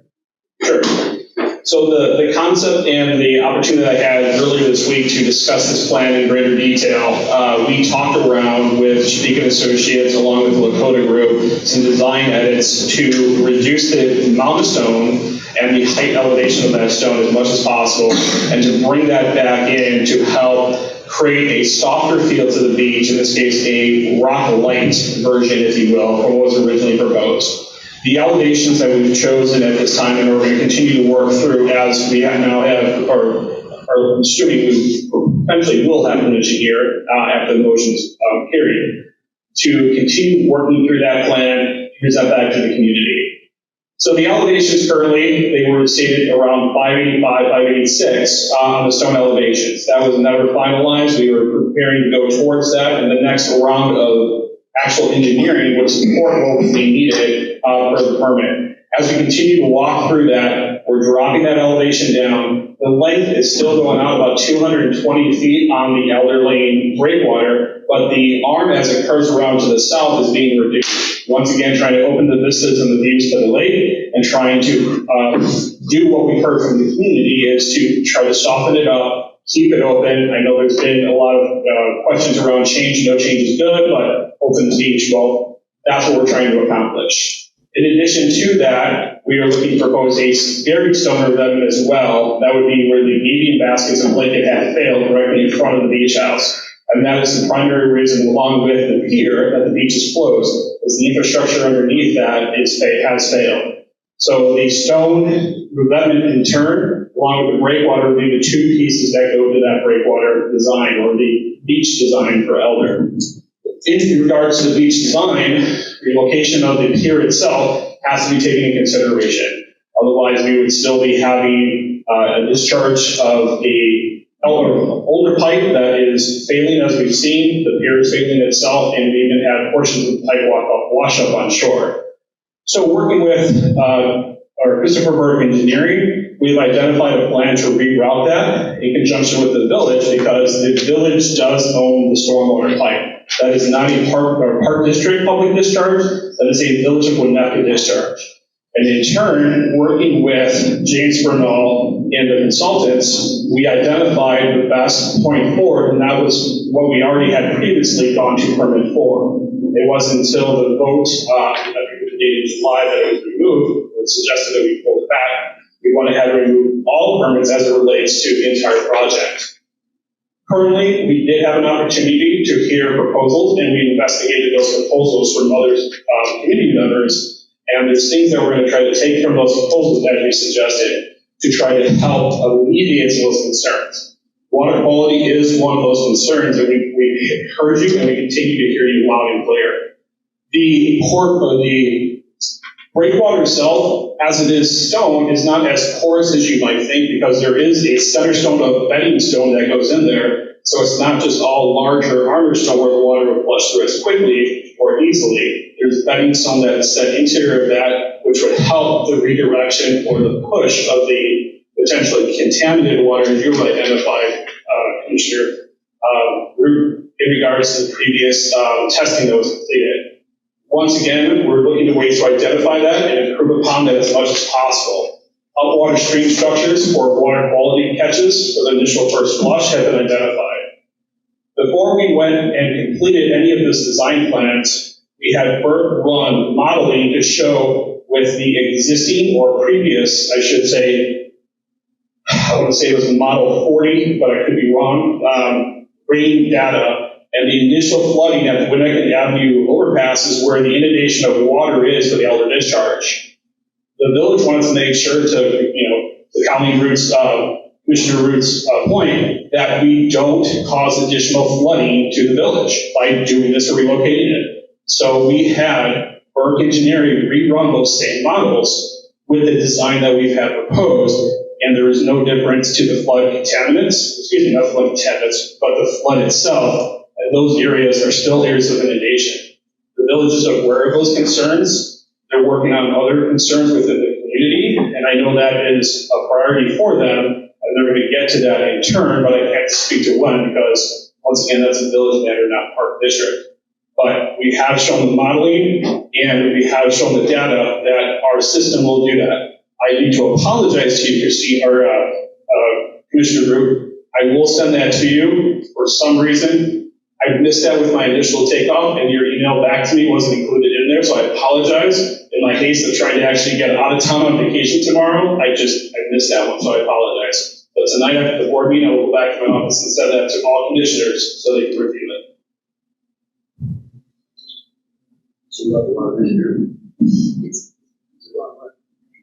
Excuse me. Sorry. Waking up. Question. If we're looking at elder, which I think is fantastic, is there any reason why we wouldn't take the same process and apply it to Centennial? But the only caveat, this has nothing to do with the land exchange. It's just as a reminder to our commissioners, the whole initiative around this lakefront work has been around beach erosion and bluff maintenance. So whatever happens at Elder or Centennial, we still have to preserve those beaches and bluffs. Correct. I'm not looking to get into a conversation about exchanges and dog beaches and whatever. Right. We will do that. We have to preserve our beaches. Yes. So can we not include Centennial in this process? I think there's real consensus. What I hear is that there's real consensus around Elder. They need to fix Elder, they need to reopen Elder. And we do have pretty robust engineering around Elder. So I'd like to capture that momentum. I'd like to capture that sentiment and really flesh out that set of proposals so that everyone can see them, and that perhaps that's a project we could go forward in permitting and voting on after the workshop on October 20th, after the giant boards go up so that everyone can see the elevations and the marks and the sort of renderings in the same fashion that we did them for the other options. So that's the reason for the motion.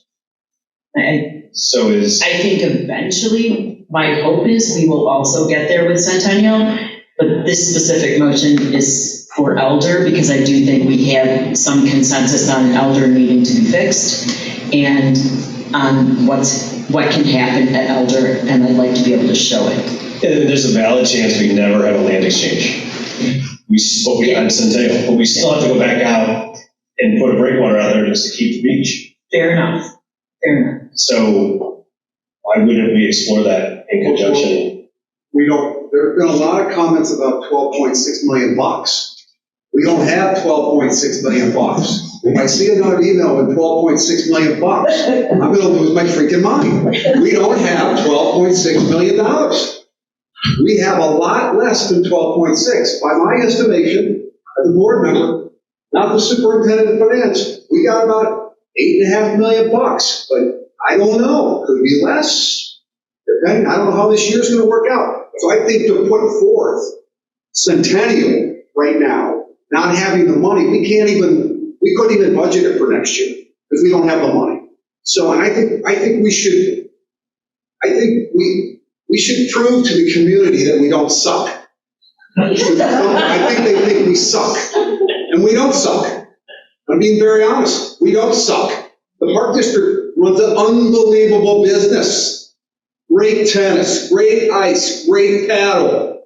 Golf, challenge, but that's why we're bringing in someone to manage it. Great parks, too many beaches. But we don't suck, we're pretty good. Thank you, John Peterson and staff. We gotta prove that we don't suck. So let's just do Elder right now. In this motion, it might be later in this year or next year, we say, okay. But would there be some characteristics of Elder that could be leveraged for Centennial? Absolutely. As in the Rock Lake concept? Absolutely. Lower vistas, walkable surfaces. So why wouldn't we just transpose those two on top of each other? And share with the people, in the spirit of transparency, what you'd like to look for. So, I mean, I'd offer a suggestion. So if you're going to be doing this at Elder, trust me, they're going to be looking at the south side of the beach, and they're going to easily be able to form an opinion for what they think it's going to be. So, I mean, it's a compromise between not having to spend a whole lot of money, but I think we could get some really good engineering advice for what they think would be needed at Centennial as we are proceeding with Elder. And I just a couple of things. One, Costa just gave a phenomenal description of the peer review. I mean, I couldn't have been better. All these other people looking at this stuff, putting in their expertise and their educational backgrounds in this thing. That's what a peer review is. So the only other thing I would request as part of this motion is if we are going to do Elder Light, which is another plan, another way you want to slice it, maybe a light plan, but another plan, then I would want recommendations from the coastal engineer, and if we needed a peer review to give their opinion about lowering a rock and what they think the impact's going to be.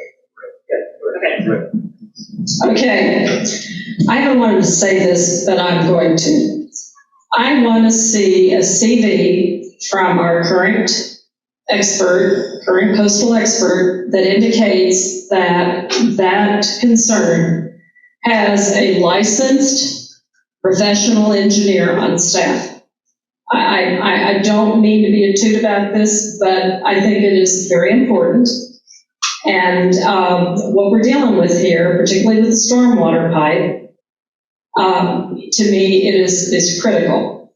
And again, Costa, I respect all of the work that you do constantly. I appreciated your time on Monday. I have yet to see engineering designs past the toe of the bluff on Elder on that stormwater pipe. I understand what work engineering did behind the bluff. I comprehend that. I've looked at manhole covers, etc.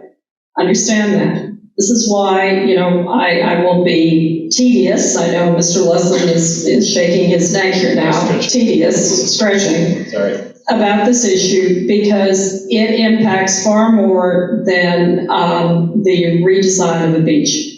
It impacts people's lives if it doesn't function during a high water event. Peer review, I think it's an excellent idea. No matter what we do, I think it would be wonderful if we're not going to go out with RFP to have a coastal engineering group do a peer review of design. As far as breakwaters, I hear we're going to go out 220 plus feet. What we do on Elder, I suspect, will ultimately be what happens on Centennial. I think I can speak very plainly. This has been in the public domain. We know that Mr. Ishbia wants a very large, long breakwater. And my concern is that we are not doing something on Elder Lane Beach because with respect to the size and length of that breakwater, because it will then ultimately at some point in the future possibly be what we will do on our south side at Centennial. Quite frankly, what I'd like to see with these designs is what is the shortest breakwater that would be helpful for the beach. Yeah, I think that's part of the discussion. Well, if we're going to do renderings, why not? Yeah, so I think we have to, the point is, we have to start somewhere. We started a month ago, 2 and 6. Now we're trying to narrow it down. I think that's where we're trying to get at. That's where I believe we're trying to get at.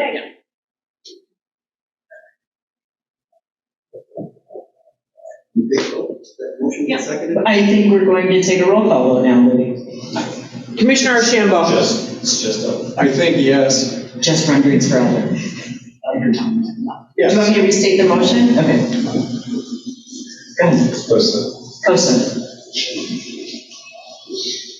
If I may, the proposal does include to show Centennial 6, just for transparency and what those look together, so you can imagine the possibility. But the objective is to drive down on a plan that the park board could support, so we can continue the process for further engineering for Elder Lane Park, and then ultimately drive to a permit that we can then get approved by the park board and be submitted for continuing moving forward along with the timeline as identified as our Commissioner Graff's motion. Madam Chair? Yes. We have not discussed anything in this motion about Centennial. And I'm going to be outwardly opposed to that. So I think what Costa's saying is Centennial's going to show up on the pictures, but the focus for this is the renderings and the boards as they illustrate Elder. And that's Meaning Centennial shows up as just as it is now, Centennial. Understood. Not Centennial 6. it almost doesn't matter what version of Centennial you show, because that's not gonna be the focus of the conversation. But you want to show the beach in its entirety and focus on what elder looks like in the big picture.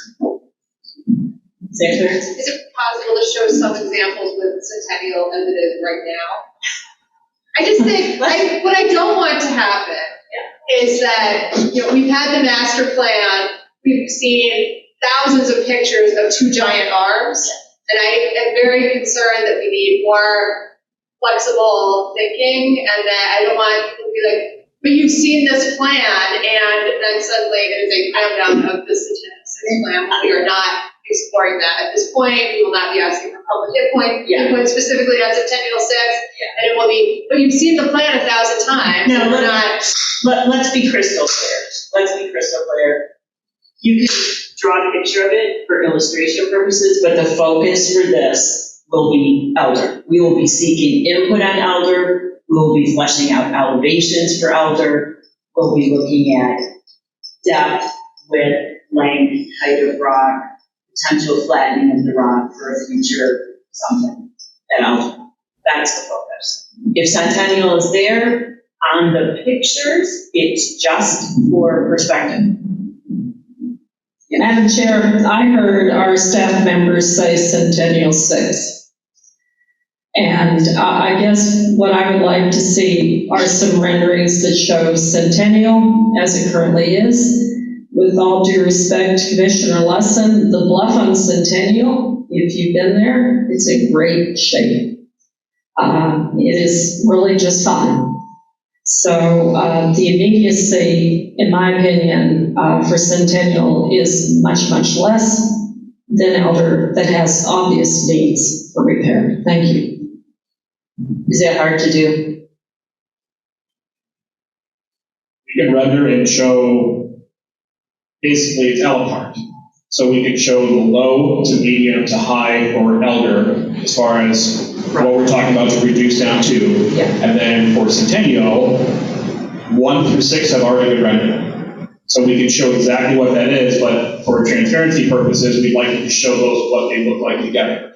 I don't want to have 30 images in front of the public, or in this case, I guess the number would be 18 images if we did different variations showing every single option for Centennial 1 through 6. I think that will be disingenuous. We need to scale that back to 2 to 3 examples of what that looks like. Let's just focus on elder. I'm like, I thought it was just elder. And then you were kind enough to say that Centennial's on that. Let's please, I don't disagree with what you're saying, Eric.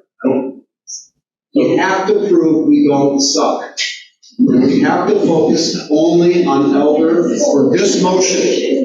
So do I show Centennial 1, which is a basically existing condition? Or don't show it at all. Those would be our choices. I'll proceed however the motion is. I would say just don't show it. Showing it presupposes we've made a decision, so I would say the safest is probably just not to show it. I'll see if I can get a little bit of hair out of this. Okay. Thank you. We'll save it out for when we eventually. I have another question. Go ahead. We have a feel for how much it would be to have a 3D model, because going to just in terms of scale, because having looked at 1,000 of these pictures, you can't tell that it's 224 feet. You can't tell that, how does that compare to Lloyd? Even with blocks, I don't know, but they all look the same on the pictures. What's the cheapest way to illustrate in 3D, Costa? Is it 4 lines, strong elder, or what do you think there is? If we want to show elder, what I can do is, me and my staff, we can go down and put up, like we did at Centennial, variations of the string to show where the sand elevation height would be at finished grade as proposed, and the stone elevation height as proposed, and any other elements of that design that you would want to show the public and try to explicitly inform them of what that looks like physically on site. That would be the cheapest way to accomplish that. cost in regards to modeling or rendering or anything else, I would have to reach out to a third party to get a cost of that. Is it like, I mean, the challenge, and then when we were at the beach, you have the visual of the 10-foot wall, and then imagine 10 of those, like you're way out in the lake with 100 feet. So 220, I mean, you are way out there. Yeah. Let's do this. Let's focus on the drawings first, and then if there's support, we'll spend the money for that 3D model. Is that a good solution? Okay. Because I think maybe we need that in addition, but that's only if we do the less expensive drawings and people decide that that's the option you want first. Okay. I think we're ready for a roll call. Commissioner Shambo. Already voted. Yes. Commissioner Lawson. Yes. Commissioner Rapp. Yes. Commissioner Root. Yes? Commissioner Seaman. Yes. Commissioner Kodo. Yes. Motion carries.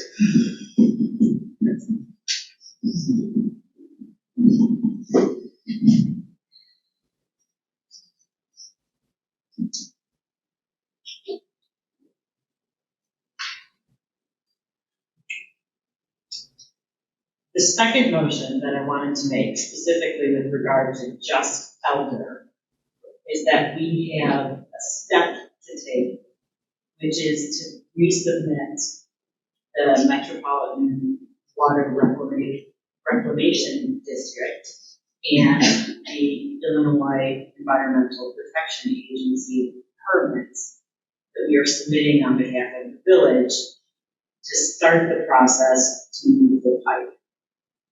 So I'd like to make a second motion specific to Elder to restart that process, which also contains a public comment period to permit to move that pipe. I don't believe there is actually a public comment period, but NWR needs to be here. Okay, perfect. But the IEPA. As it relates to the WNO permit that's required as on behalf of IDNR, which gets triggered for the breakwater itself, but not for the stormwater for NWR. Wait a second.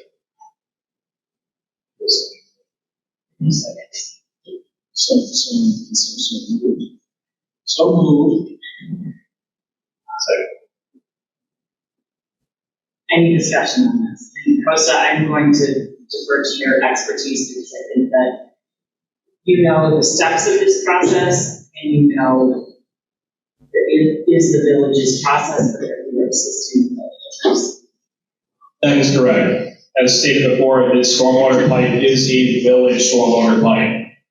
It was suggested and discussed that since we are moving their current infrastructure to improve our park plan, not to move the park because or the pipe because it needs to be removed and relocated, that the cost burden of this would be borne by the park district.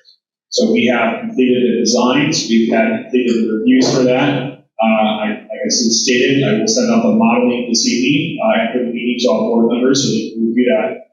And the engineering to support that has been completed. It has been reviewed. It has by the village staff, James Bernal and Wendy Grimm, village engineering staff. And from there, all the permits applications were completed. They were signed and submitted. At this point, we had or in this case, retracted that permit. So we will restart that process. My first point of engagement will be back to the village to affirm that nothing has changed because time has passed. Once that is true, I will go ahead and have the permit re-identified. I will then share that with this committee or with the park board. And then once that has been reviewed and everybody's on the same page, we will go ahead and resubmit that. There will be a cost associated with that.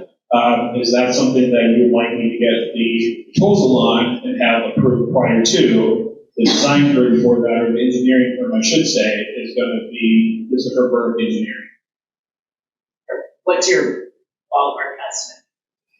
First time for the plan design, if we go with the same plans and there's no changes to them, It should be maybe a few thousand up to $3,000 or $4,000 to complete this. And we'd be getting back and forth that is needed through the permitting agency and any changes or questions they then might have that they would have to review and respond to. And that's within your purview. That's within your work. Yeah, well, yes. And then talk about the time frame. The time frame for this, the process itself, the initial phase work wouldn't be completed until we actually have the permit in place and approved through the IDNR. So this would just be the first step to get towards that second step. The permit process could take a matter of time. It could be months, maybe anywhere between 2 to 3, to 5 to 6, depending on the level of review and if there's revisions needed. But that is going to be an ongoing process. 2 or 3 months. And so what we're talking about here are just the Illinois Environmental Protection Agency and the Metropolitan Water Reclamation District pieces that precede anything that we would input for the IDNR or the Army Corps. Just because of the timeline, if we start them and we settle on an elder plan, then we have a tiny bit of a head start if we can get to a consensus on it. It doesn't obligate us. It does get us a little bit further down the road if we decide to go forward with the plan at elder. So that's why I'm teeing it up a little bit early, so we don't have to start with that and then wait if we can reach a consensus on elder. Only if we reach the consensus on elder. Any other conversation? I have some questions. Colleen, did you want to go first or? No, you go for it. Okay. Just a few comments regarding the IEPA permit. There were documents that we received back from the IEPA that were not posted on our website already.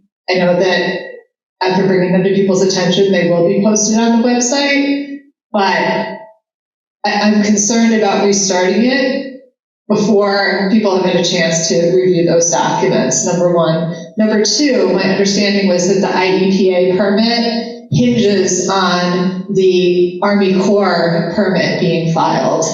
So there's a sequence to those. So it would be good to understand that a little bit better and how it works.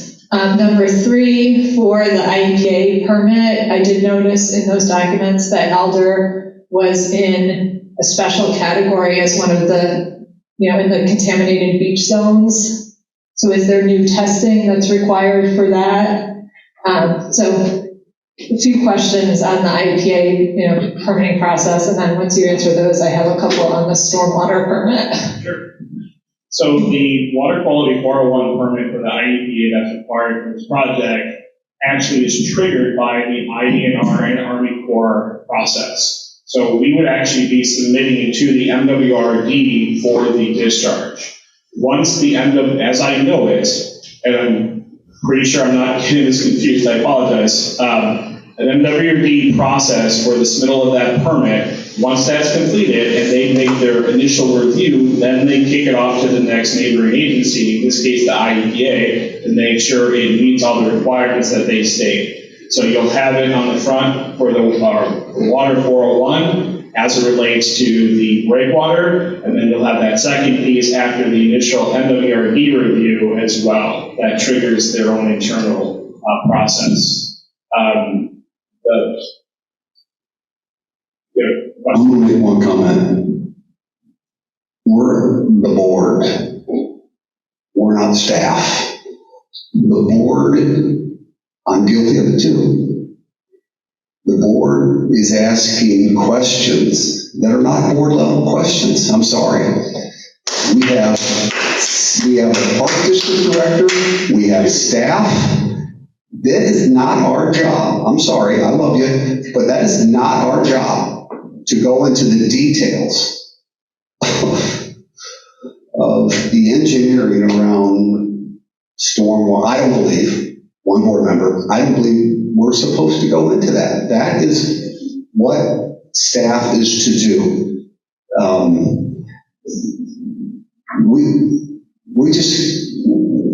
We gotta work on this design for the Elder Breakwater. That's what we gotta work on.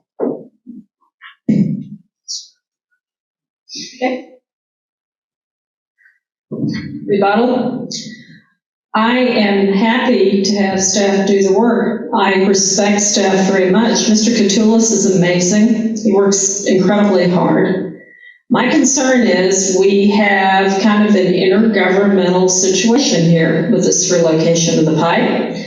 And again, I have asked and asked and asked. I want to see engineering design drawings that go from the toe of the bluff out to the terminus of the breakwater. And with all due respect to you, Commissioner Seaman, we were relying on certain things back in February. Things happened in February that no one saw. And that's why you were the one that said that we need to, kind of restore confidence that we know how to do things.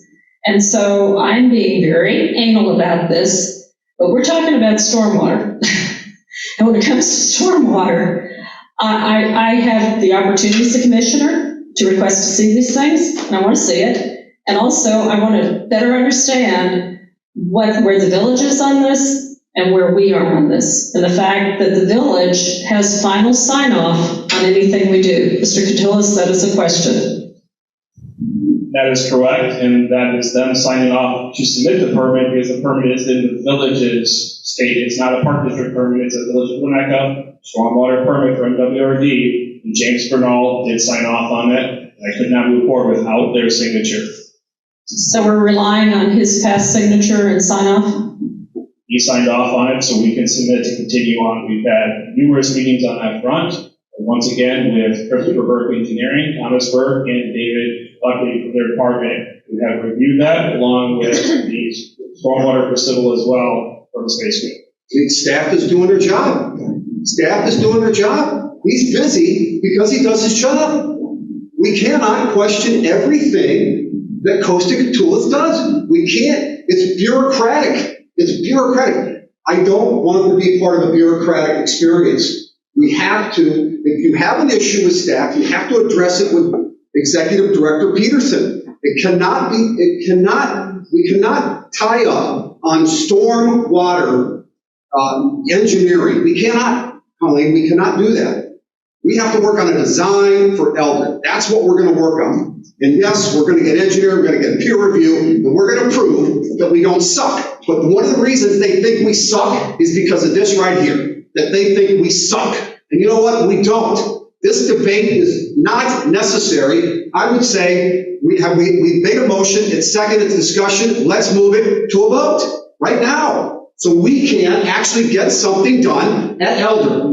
And this is the first part. I think everyone agrees that we need to move the stormwater. Not because of its age, because its location is not optimal. So it can be moved. So if you don't, but I say we go to a vote. Commissioner Seaman. 5-1, so be it. Let's go to a vote. Commissioner Seaman, I don't dispute the stormwater pipe needs to be moved. That isn't my point at all. My concern is that we have the proper engineering done. We have the proper engineering, Colleen. We've had years of it. You are bringing it up to be an obstructionist on this. I mean, what is it going to be? Is it going to be the level of the sand or the clay? Come on, let's move forward with a vote and get this thing moved so we can actually talk about Kemper. Commissioner Seaman, I am not trying to be an obstructionist. You are being an obstructionist on this one event. That is true. No, you are. I'm not. You are. 1 second. Close, I think you had something you wanted to say. I'm leaving for vacation tomorrow. I would like to have an opportunity to sit back down with Commissioner Root upon my return to review everything and anything that you have questions on. I am more than comfortable with what we've completed to date, and I'm more than comfortable with our design. Our intent would never to be harm a resident or to put in infrastructure that would have a negative effect on our community. And I assure you, the modeling that was completed to show this shows just that. The engineering that you're looking for, as I stated before, that doesn't come until after we get the permit and we go into construction documents. We weren't spending the money up front because the plan design for Elder Centennial changed so many times. So we did not get to that phase of work because It went to public open comment, and during that open comment is when everything went awry and we pulled the permit. So that engineering will be completed, but all the modeling to support this dictates that it will work and won't have adverse effects on the community. And it's being designed in the village, by the village with their review, and the documents that I've set and shared with you and printed out or sent, that shows they had questions and they had responses in regards to improving that infrastructure greater than what it needed to be up front, including up to a 60-inch stormwater pipe to allow for future alleviation of stormwater flooding for that area. So they're taking steps to move this forward and advance it to help with that, and I believe we are doing the same. Joseph, how long have you worked at the park district? Almost 22 years ago. Thank you. I'm going to circle back to one other comment that Cynthia made that I think in the interest of transparency, we need to observe. We do need to get those documents up on the website so all the people can read the fascinating IEPA summaries. I think that's important, but I think we should take it to a vote.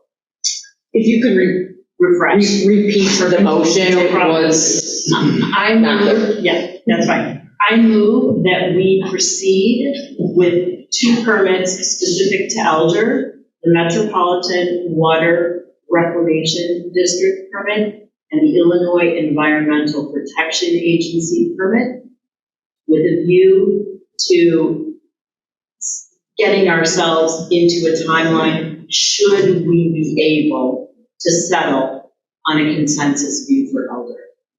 Second. Okay, Commissioner Lawson, Yes. Commissioner Rapp, Going to abstain. Commissioner Root, No. Commissioner Seaman, Yes. Commissioner Ashambo, Yes. Commissioner Koto, Yes. motion carries. Okay. Now, John Peterson, consideration of resolution 220922 and real estate contract for sale of Library Park, item number C. Correct? And it's pursuant to the Local Government Property Transfer Act. So in your packet, you have a memo that identifies what the library has done. As of Monday, September 19th, they've approved the initial step to approve the acquisition of Library Park. And they have a second step to take 30 days after Monday, which coincidentally pushes them, or doesn't, it's not coincidentally, but it pushes them to November 14th. For their final approval of the acquisition of Library Park. The step in between their initial approval and November 14th is our approval of the resolution to authorize the sale of Library Park to the library.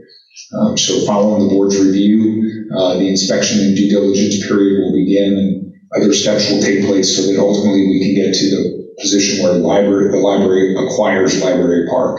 I do think it's as we've talked about before, the board's authorize the staff to move this forward. It's a great form of intergovernmental cooperation. This is a parcel that is much more valuable to the library than it is to the Park District. So I'm thrilled to get to the point that we're at. So that's about it. May I have a motion to approve resolution 220922, a resolution authorizing the transfer of property from the Winnetka Park District to the Winnetka Northfield Public Library District pursuant to the Local Government Property Transfer Act. So moved. Second. Do we need discussion on this? Thank you, John. Our pleasure. Go ahead, Cynthia. But the working one. I do want to recognize the efforts of Commissioner Koto and Commissioner Seaman, as well as John Peterson, in making this happen. It has not been a completely smooth process, so it is great to see something coming to fruition on it, so thank you.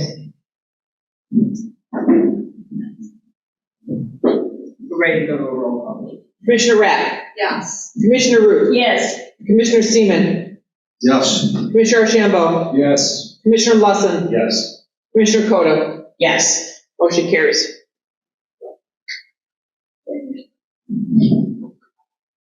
Item number 10. So a quick update on the Kemper Sports contract. We submitted the most recent turn of the draft. Actually today, we have a meeting set up for Monday to advance what we believe to be a final services agreement, which will then be returned to the board for its final review. So we've had many cooks in the kitchen, but it's been great. And we're to the, pretty much to the, close to the finish line. So the biggest issue we've been working through is these are individuals that will be employees of Kemper Sports. There was an intent for the Park District to carry the liability associated with Kemper Sports management of its employees. The Park District is not going to carry that liability. So I've pushed back pretty aggressively from an insurance and risk management perspective.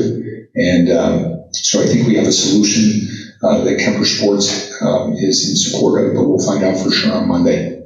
You need a board member on that call? If you'd like to be, sure. Yeah.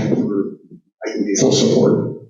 And then ultimately, when we get to the final draft, it'll come back to each of the 7 commissioners for a final review and vote. I'll have very little to contribute because there's a lot of legal, I'll be more than happy to be on the call. I just want to thank David, and I want to thank John, of course, and I want to thank David Seaman, and I want to thank Mickey, because they all contributed comments and substantive comments to the legalities, the insurance, and the business issues. For your mom, exactly. Okay.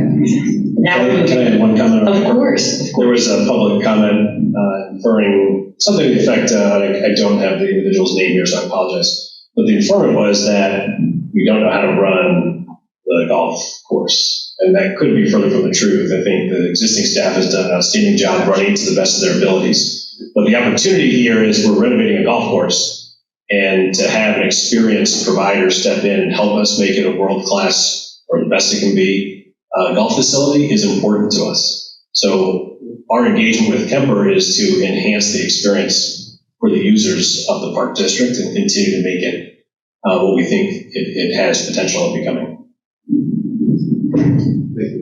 Thank you. Okay, number 10, matters from the director. Just one item. So the platform tennis process, we have 5 swim lanes to address. We've addressed 3 of the swim lanes, and 1 will be finalized probably, if not tomorrow, early next week, with total platform tennis, which will leave us with the final piece of the puzzle, and that's a building permit. Coach has been fantastic in getting all the information aggregated, submitted that building permit on a day that he was supposed to be on vacation last Friday. So we're within a 6-week period of time. I think, Coach, do you believe it could be less than 6 weeks before we get approval of that building permit, which will then advance the actual installation of the courts. So we're right, again, close to a finish line with the platform tennis courts. I think the timing of the installation of those 2 courts should be approved is really great. If any of you have driven by the courts, the existing courts there, which have the most of any facility in Illinois, they're jammed. They're jam-packed. They're booked sun up to Sunday and sun past late night. So I think 7 a.m. to 11 p.m. And I know the record numbers continue to grow in terms of local participants in the program. And given the influx of new residents to Winnetka, perhaps will enhance that experience for them as they get to know their fellow community members. So, great. I also want to recognize Colin Cross. He's the president of the Winnetka Platform Tennis Club. He's been fantastic in many ways to get us to the point where we're at. He started the request for these 2 courts 5 years ago. We're now to where we're at. But in addition to the perseverance regarding the courts, the Winnetka Platform Tennis Club, is donating $450,000 in a round figure to have these courts installed. So the net cost to the Park District, while there are staff considerations without a doubt, and a few other odds and ends, this is effectively donated. We've worked with them to have them donate the money have the courts paid for and the installation costs paid for. So I think that's a big win. And so much of that is due to Colin Cross. So I want to make sure we go on record to recognize him.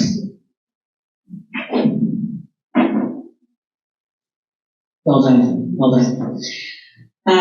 Okay, so we have board liaison reports, item 11. Is there anyone who would like to offer any updated board liaison reports? Colleen? You over there, would you like to do it? Right ahead.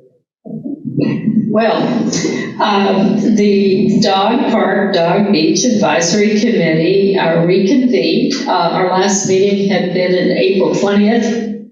We met last night, and we were requested to look at Centennial Option 6.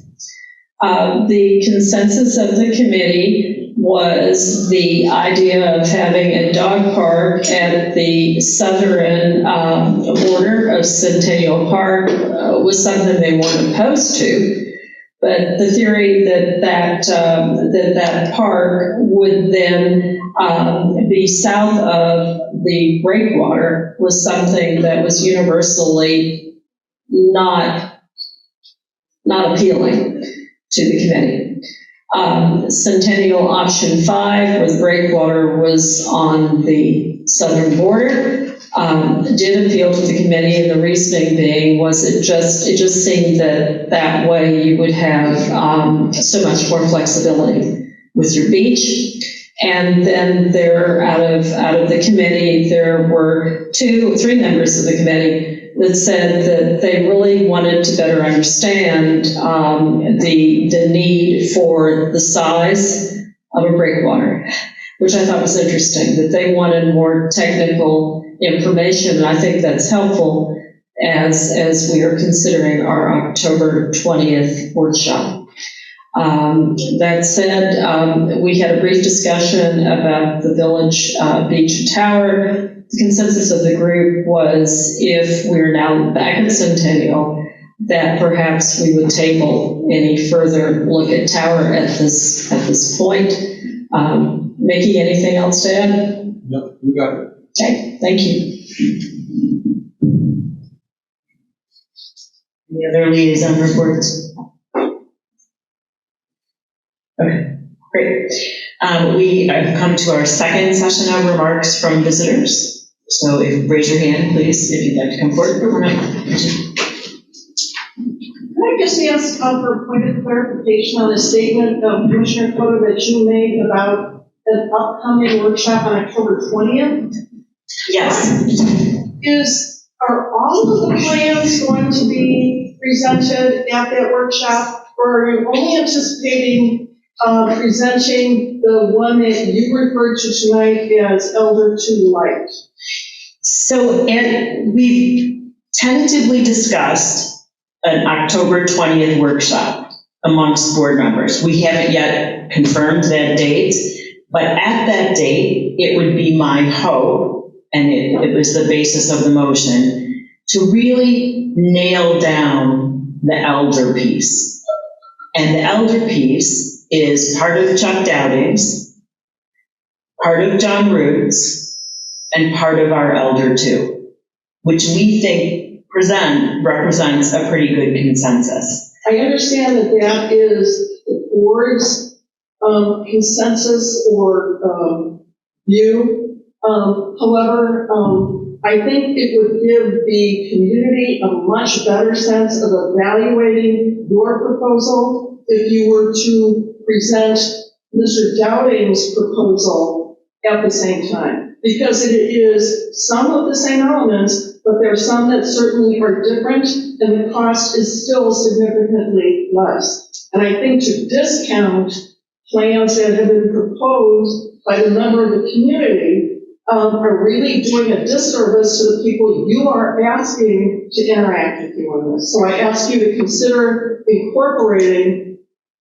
that proposal as well as Elder 1.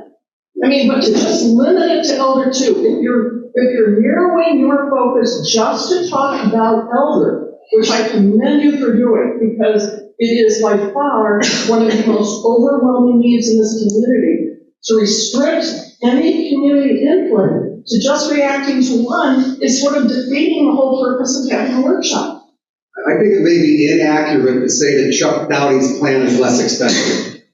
So I just, there is that narrative, there's been that narrative because Chuck's presented as Chuck's a wonderful guy, but it's not necessarily less expensive. I mean, I know this is a question and answer, but I just want to make sure, because I know you and I have sat down, we talked about dollars, but to put that out there to say Chuck's is less expensive isn't necessarily a verified fact, considering how long that pipe would have to go out, how deep he wanted it, and so that it would actually have a clear opening. So I accept that, and you're absolutely correct. However, I think if you want to gather the support of this community for a plan, you owe it to the community to let them evaluate all of them in the same context. So what I think might be a great way to satisfy your point, because we have had conversations about the costs of these plans, is as we drill down to Elder and present it in the workshop on October 20th, if that is in fact the date that we choose, that we put together a schematic of what the costs were under the plan that was submitted by Mr. Dowding as we saw them, and what the costs are of these different options that Costa is going to be presenting, the low, medium, and high. I think that might satisfy your request. Madam Chair, may I speak? My disappointment with the workshop on August 25th was we had a PhD engineer who had taught Tom Burke, who actually did the village work here, and many others, who was not even given the courtesy to receive questions from the community. And Nikki, you can sign all you want to, but it is a different path, a different option, and that's what workshops are all about. So I would like to kind of pursue what Angie Dole is suggesting, and suggest, well, perhaps what we could do with that workshop is give Mr. Dowding the courtesy to take questions on his plan, and to also look at what you have proposed, staff, and you, Commissioner Seaman, as being his costs in advance, so that he might actually speak to those also. And as long as Chuck goes out and gets the cost for his project at his dollar. How about that? Because everybody's concerned about cost. So why don't we let Chuck go bid out his project? Because putting that pipe out, how many feet? 350 feet. Marine-based through clay. We know probably it's a heck of a lot more expensive than what we're talking about. That is a really long pipe. Because if you go deep, you gotta go way out in the lake. Please. If you go way out in the lake, is that a navigational hazard? David, and for the board, this is remarks from visitors. It's not question and answer. It's not a debate. Can we please allow the public to come up and give their remarks and let them complete, and then we can talk. My apologies as well. Just felt we could move the ball forward. Not necessary. I just want to really sincerely say, you do not suck. I felt the need to say that before I have to go. You don't suck. You spend an incredible amount of time devoted to your community. All of you, I really think, that are here tonight, anyway, have the best intentions. I believe that, and it is appreciated. I started out by saying that, and I sincerely mean that. I think this is part of the process. We put some stuff out there. Some of you have responded to community feedback much faster, much quicker, much less defensive than others, and that's appreciated. And others I've heard say, some aren't here tonight, we work so hard, Well, of course you have, we know that. We don't need to be reminded of that as a community. I've served on many caucus committees. I've served on caucus selection committees. That's what they are. They are selection committees. You are selected and you are appreciated. You're not voted in on platforms and your ideas and your whatever. you're voted, you're selected, and sometimes that ends up being 5 or 6 community members selecting village boards, park district boards, and school boards. And you're selected to respond and listen to the community. I think you're doing some better than others, a fairly good job. So I just want to say, you don't suck. You really don't. So thank you. Good night. Thank you. Mary has a hand up. I'd like to clarify. Can we get Mary a microphone? Mary, hang on, we're going to get your microphone. Oh. Yes, I can,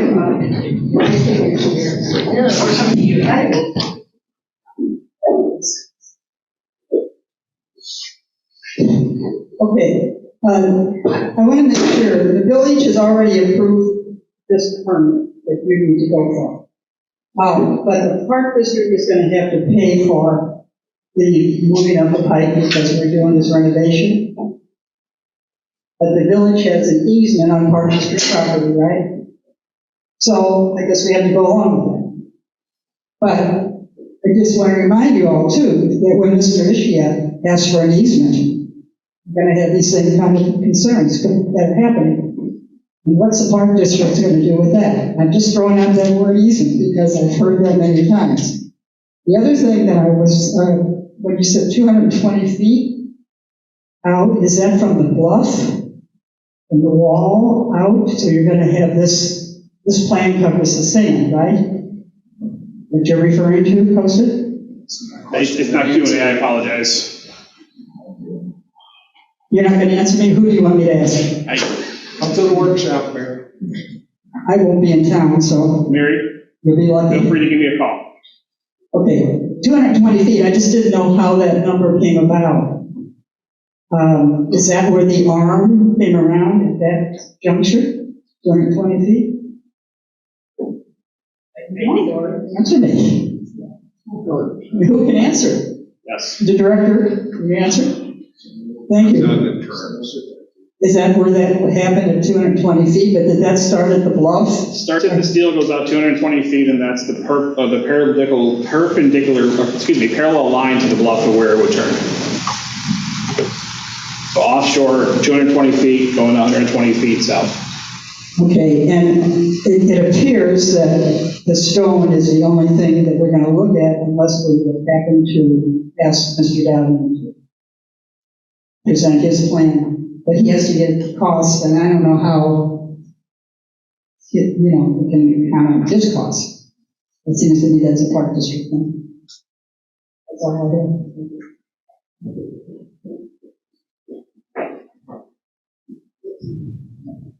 I just had a quick request.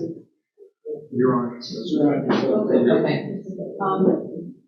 Regarding, earlier you mentioned that there's now, the policy hasn't been posted on the website, but the going forth materials need to be in your hands a week before the meeting.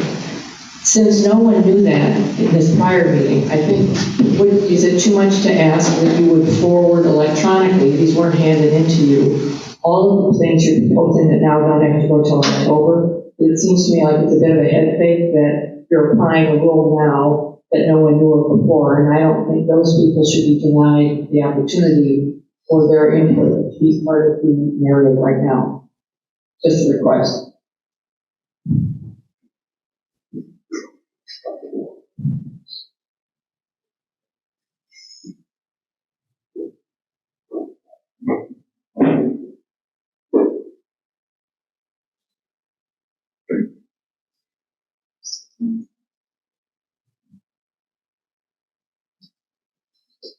Okay, we don't have any more comments from visitors. Do we have any more raised hands? Okay, thank you very much. Thank you, everyone. I'd like to hear from the staff. Item 13, staff reports. Okay,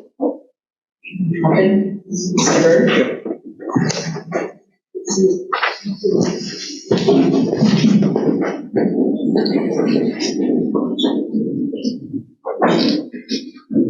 We are excitedly preparing for Fall Fest this weekend, out on fields 3 and 4 in the outfield area. This will be a great change from last year's Fall Fest because the footprint is actually larger. So we are very excited to have the community out for that 4 to 7 on Saturday. I received a request from Commissioner Rapp to have an overview of the beach season. Put together an overview and a memo that I'm happy to share with the board if you would like to read in greater detail. We had a beach season comprised of 32 beach attendants, 35 lifeguards, 10 beach managers, 30 launch attendants, and 4 launch managers. The summer season featured 2 Tidal Wave Thursday offerings, the Luau and the Water Carnival. Each of those events featured 127 community members in attendance. Each event raised a gross revenue of $1,905 for a total revenue of $3,810 between the 2 events. As expected, there was a drop in some of the total beach passes sold this year coming out of the COVID-19 pandemic. The community was much more active and opportunities increased outside of the Winnetka community. That being said, our total number of beach passes sold for the swimming beaches was 6,253 passes for a total pass fee revenue of $201,660.50. The total number of launch passes sold was 171 passes for a total revenue of $131,004.75. And then finally, the beach storage revenue was $203,085.25. What was that last number? That was the beach storage, so the fenced-in beach storage as well as rack revenue. As we move into the 2023 budget creation portion of the year, we are exploring the feasibility of increasing the starting hourly rate for lifeguards, as that is one of the highest need areas. As many people are aware, there was a nationwide lifeguard shortage resulting from lack of access to aquatic programming during the pandemic, also a realigning of priorities by the workforce. So we're hoping to increase the starting salary for that, as well as looking into options for putting together training during the cold months, but access to pools will be the limiting factor for that. But we are cautiously optimistic that we will have a stronger, larger workforce for the 2023 season. Beyond that, also working on strategic plan, had meetings set with a number of departmental leaders next week to get some of their feedback on strategic plan, working with Executive Director John Peterson to have some good work put together for the board to review at a later date. Great job. Thanks, beaches. Great job. They're great. Yeah, great job. Great summary. Thank you, Tom. Really great business. A lot of beach passes. Yep, it's good. 6,249 people at beach passes. Any other staff updates? Costa, would you like to speak some more? Okay. Libby?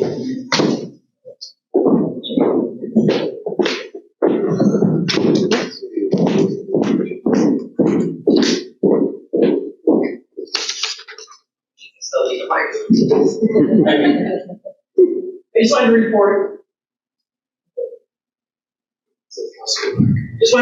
On Monday, Kyle, Molly, and I have an appointment or a Zoom meeting with Diligent. They're the company that's going to be doing our web platform. So we have a Zoom meeting scheduled with them.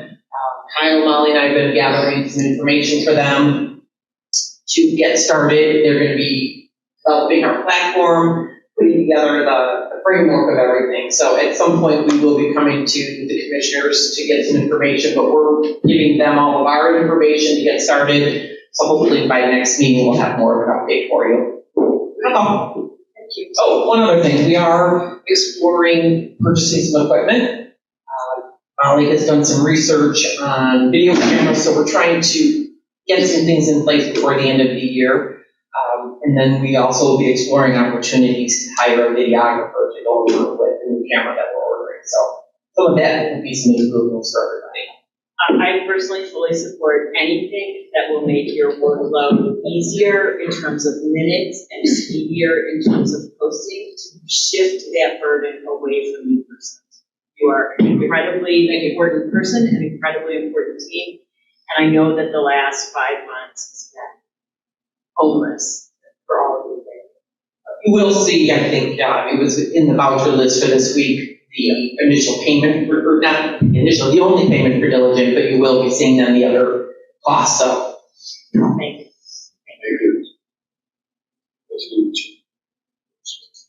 To your point, Christina, Commissioner Koto, so Libby and I have 6 candidates for meeting minutes, to transcribe the meeting minutes. So we have 6 individuals that have been identified, so we'll start the interview process. We've also confirmed with Robert Schwartz that we'll take on the entirety of every FOIA request, with the exception of the actual letter that needs to be sent out by either Libby Baker or by me. So to shift away as much of any FOIA request as possible, so that it minimizes any time from staff. That's going to be done by Steve or someone on his? Someone on his team. So I've A lower rate, yeah, lower rate a paralegal. yeah. And then the last, we've talked a bit about costs and the cost of, really the cost of human capital. So I just want to remind the board, I have not been aware of the conversations regarding the October 20th workshop. But if you step back, we have a committee of the whole meeting October 13th. We're now proposing a workshop on the 20th. We have a board meeting on the 27th. We have a committee of the whole meeting on November 4th. That's not a triple Lutz. That's like an Olympic gold 10, right? I don't know how you do 4 turns, right? But we'd have 4 meetings in a row, and all within the face of board budget presentations, staff to the board, and the discussions that go with the budgeting process, which we fully embrace. But I would ask the board to respectfully figure out a different way to have a workshop or a discussion with the community, but not add a 4th meeting in a row. It's just not. It's not fair. Point taken, point taken. Madam Chair? With all due respect, this was the schedule that's on your website. It's on the park website, the October 20th. So I'm sorry, I didn't think we added anything. I thought that was already up and people were aware of it. And we said as needed, right? So when we first came out with that, we did say as needed. And then as we went through the September discussion around the workshop, we've backed away from 3 in a row. So once you get to the realization that we would have 4 meetings in a row, we have very important budget meetings that we have to have at the end of the year. So, I don't know what that means, short. Well, fair enough. Maybe we can think about some combination of posting to the website as soon as the renderings are ready, videotaping a conversation with Lakota, posting that to the website. Maybe we can do some sort of remote, individually accessible method. So I think Commissioner Root's point is, we have to have some sort of a discussion around this. I would propose that we consider some way to shorten the committee of the whole meeting on the 13th to the extent that we can be ready by the 13th, or do something to shorten the board meeting on the 27th and move some of the topics that are on the 27th to the 13th to shorten the meeting on the 27th. Do something to minimize the time spent on the 13th or the 27th and buy time for the workshop discussion so that we don't miss it. But I think 4 in a row will be. Kosta, tell us about the timing that you think it's going to take to prepare, and if you can ask for any kind of remote or postable or accessible method other than in person.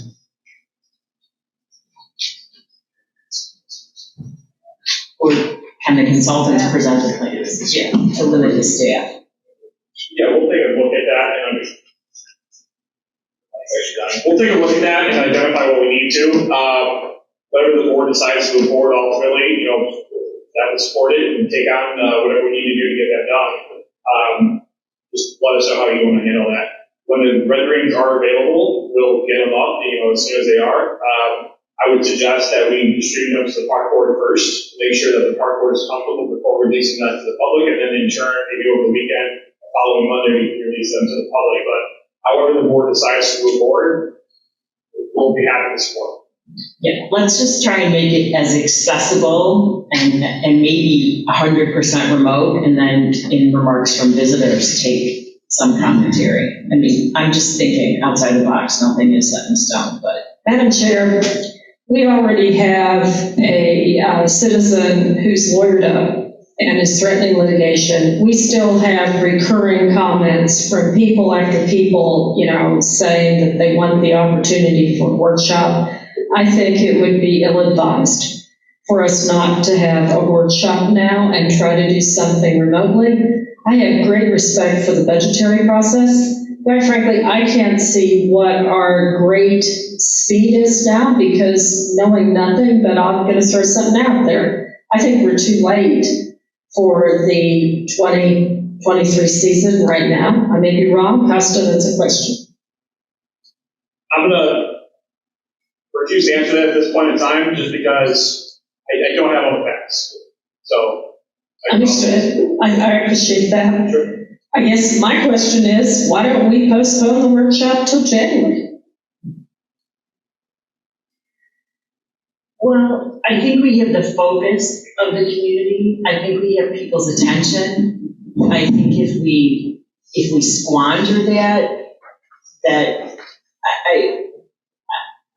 I think we have to just start from scratch. So if I could make a recommendation, the committee of the whole meeting, generally speaking, we have no financials to review. We can be pretty crisp in a committee of the whole meeting. It would depend on the availability of information, Costa, but that committee of the whole meeting, if we needed to, we could notice the community, move the committee of the whole meeting to the 20th. And it still gives us 3 in a row versus 4 in a row, but I would check with Costa to see if we can get documents by the 13th. If we can, I would dramatically shrink the committee of the whole meeting, and then add the workshop to the 13th, and bypass the 20th as a date, but still get the full workshop, Commissioner Root, that you're looking for. Costa, do you think we can get content by the 13th, or do you think where do you think that would come in? I'm leaving on vacation tomorrow, and I would like to actually enjoy my vacation. I'm not trying to be by any means. I moved my vacation from August to now because I thought now we would be through the thick of it. So I'm leaving tomorrow. So to get that done in time for the 13th is not realistic. Perfect. Move the committee of the whole to the 20th. Okay. Would that be better, Costa? Is that possible? Not my decision. No, I meant the availability of The content. materials on the 20th is what I was anticipating. At this point, we don't have a room. We would need to find a place to meet. Yeah. But procedurally, we can. We just have to notice the community of the change in the date. Yeah. Good option. Some good options have been identified. We'll continue to refine those and keep everyone posted. Okay. At this point, go ahead. I had a question for staff generally and for Dr. Peterson. Just as we start in the budget process, I know that I have a few questions floating around now that I've been keeping track of. I suspect other commissioners maybe have questions, maybe they don't. How is the most helpful way to get those to staff? Like, do you want us to just ask in the meeting on the spot? Do you want a list? Do you want us to give you a list, John, and then you can dole it out to staff at the least stressful time? 2 years ago, you offered a one-on-one with you, Berman, and Commissioner.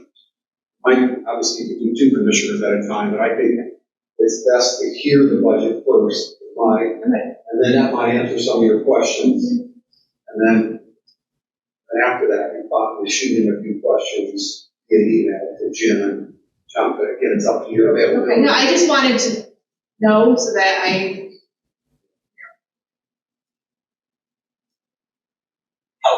Manage the version. Perfect.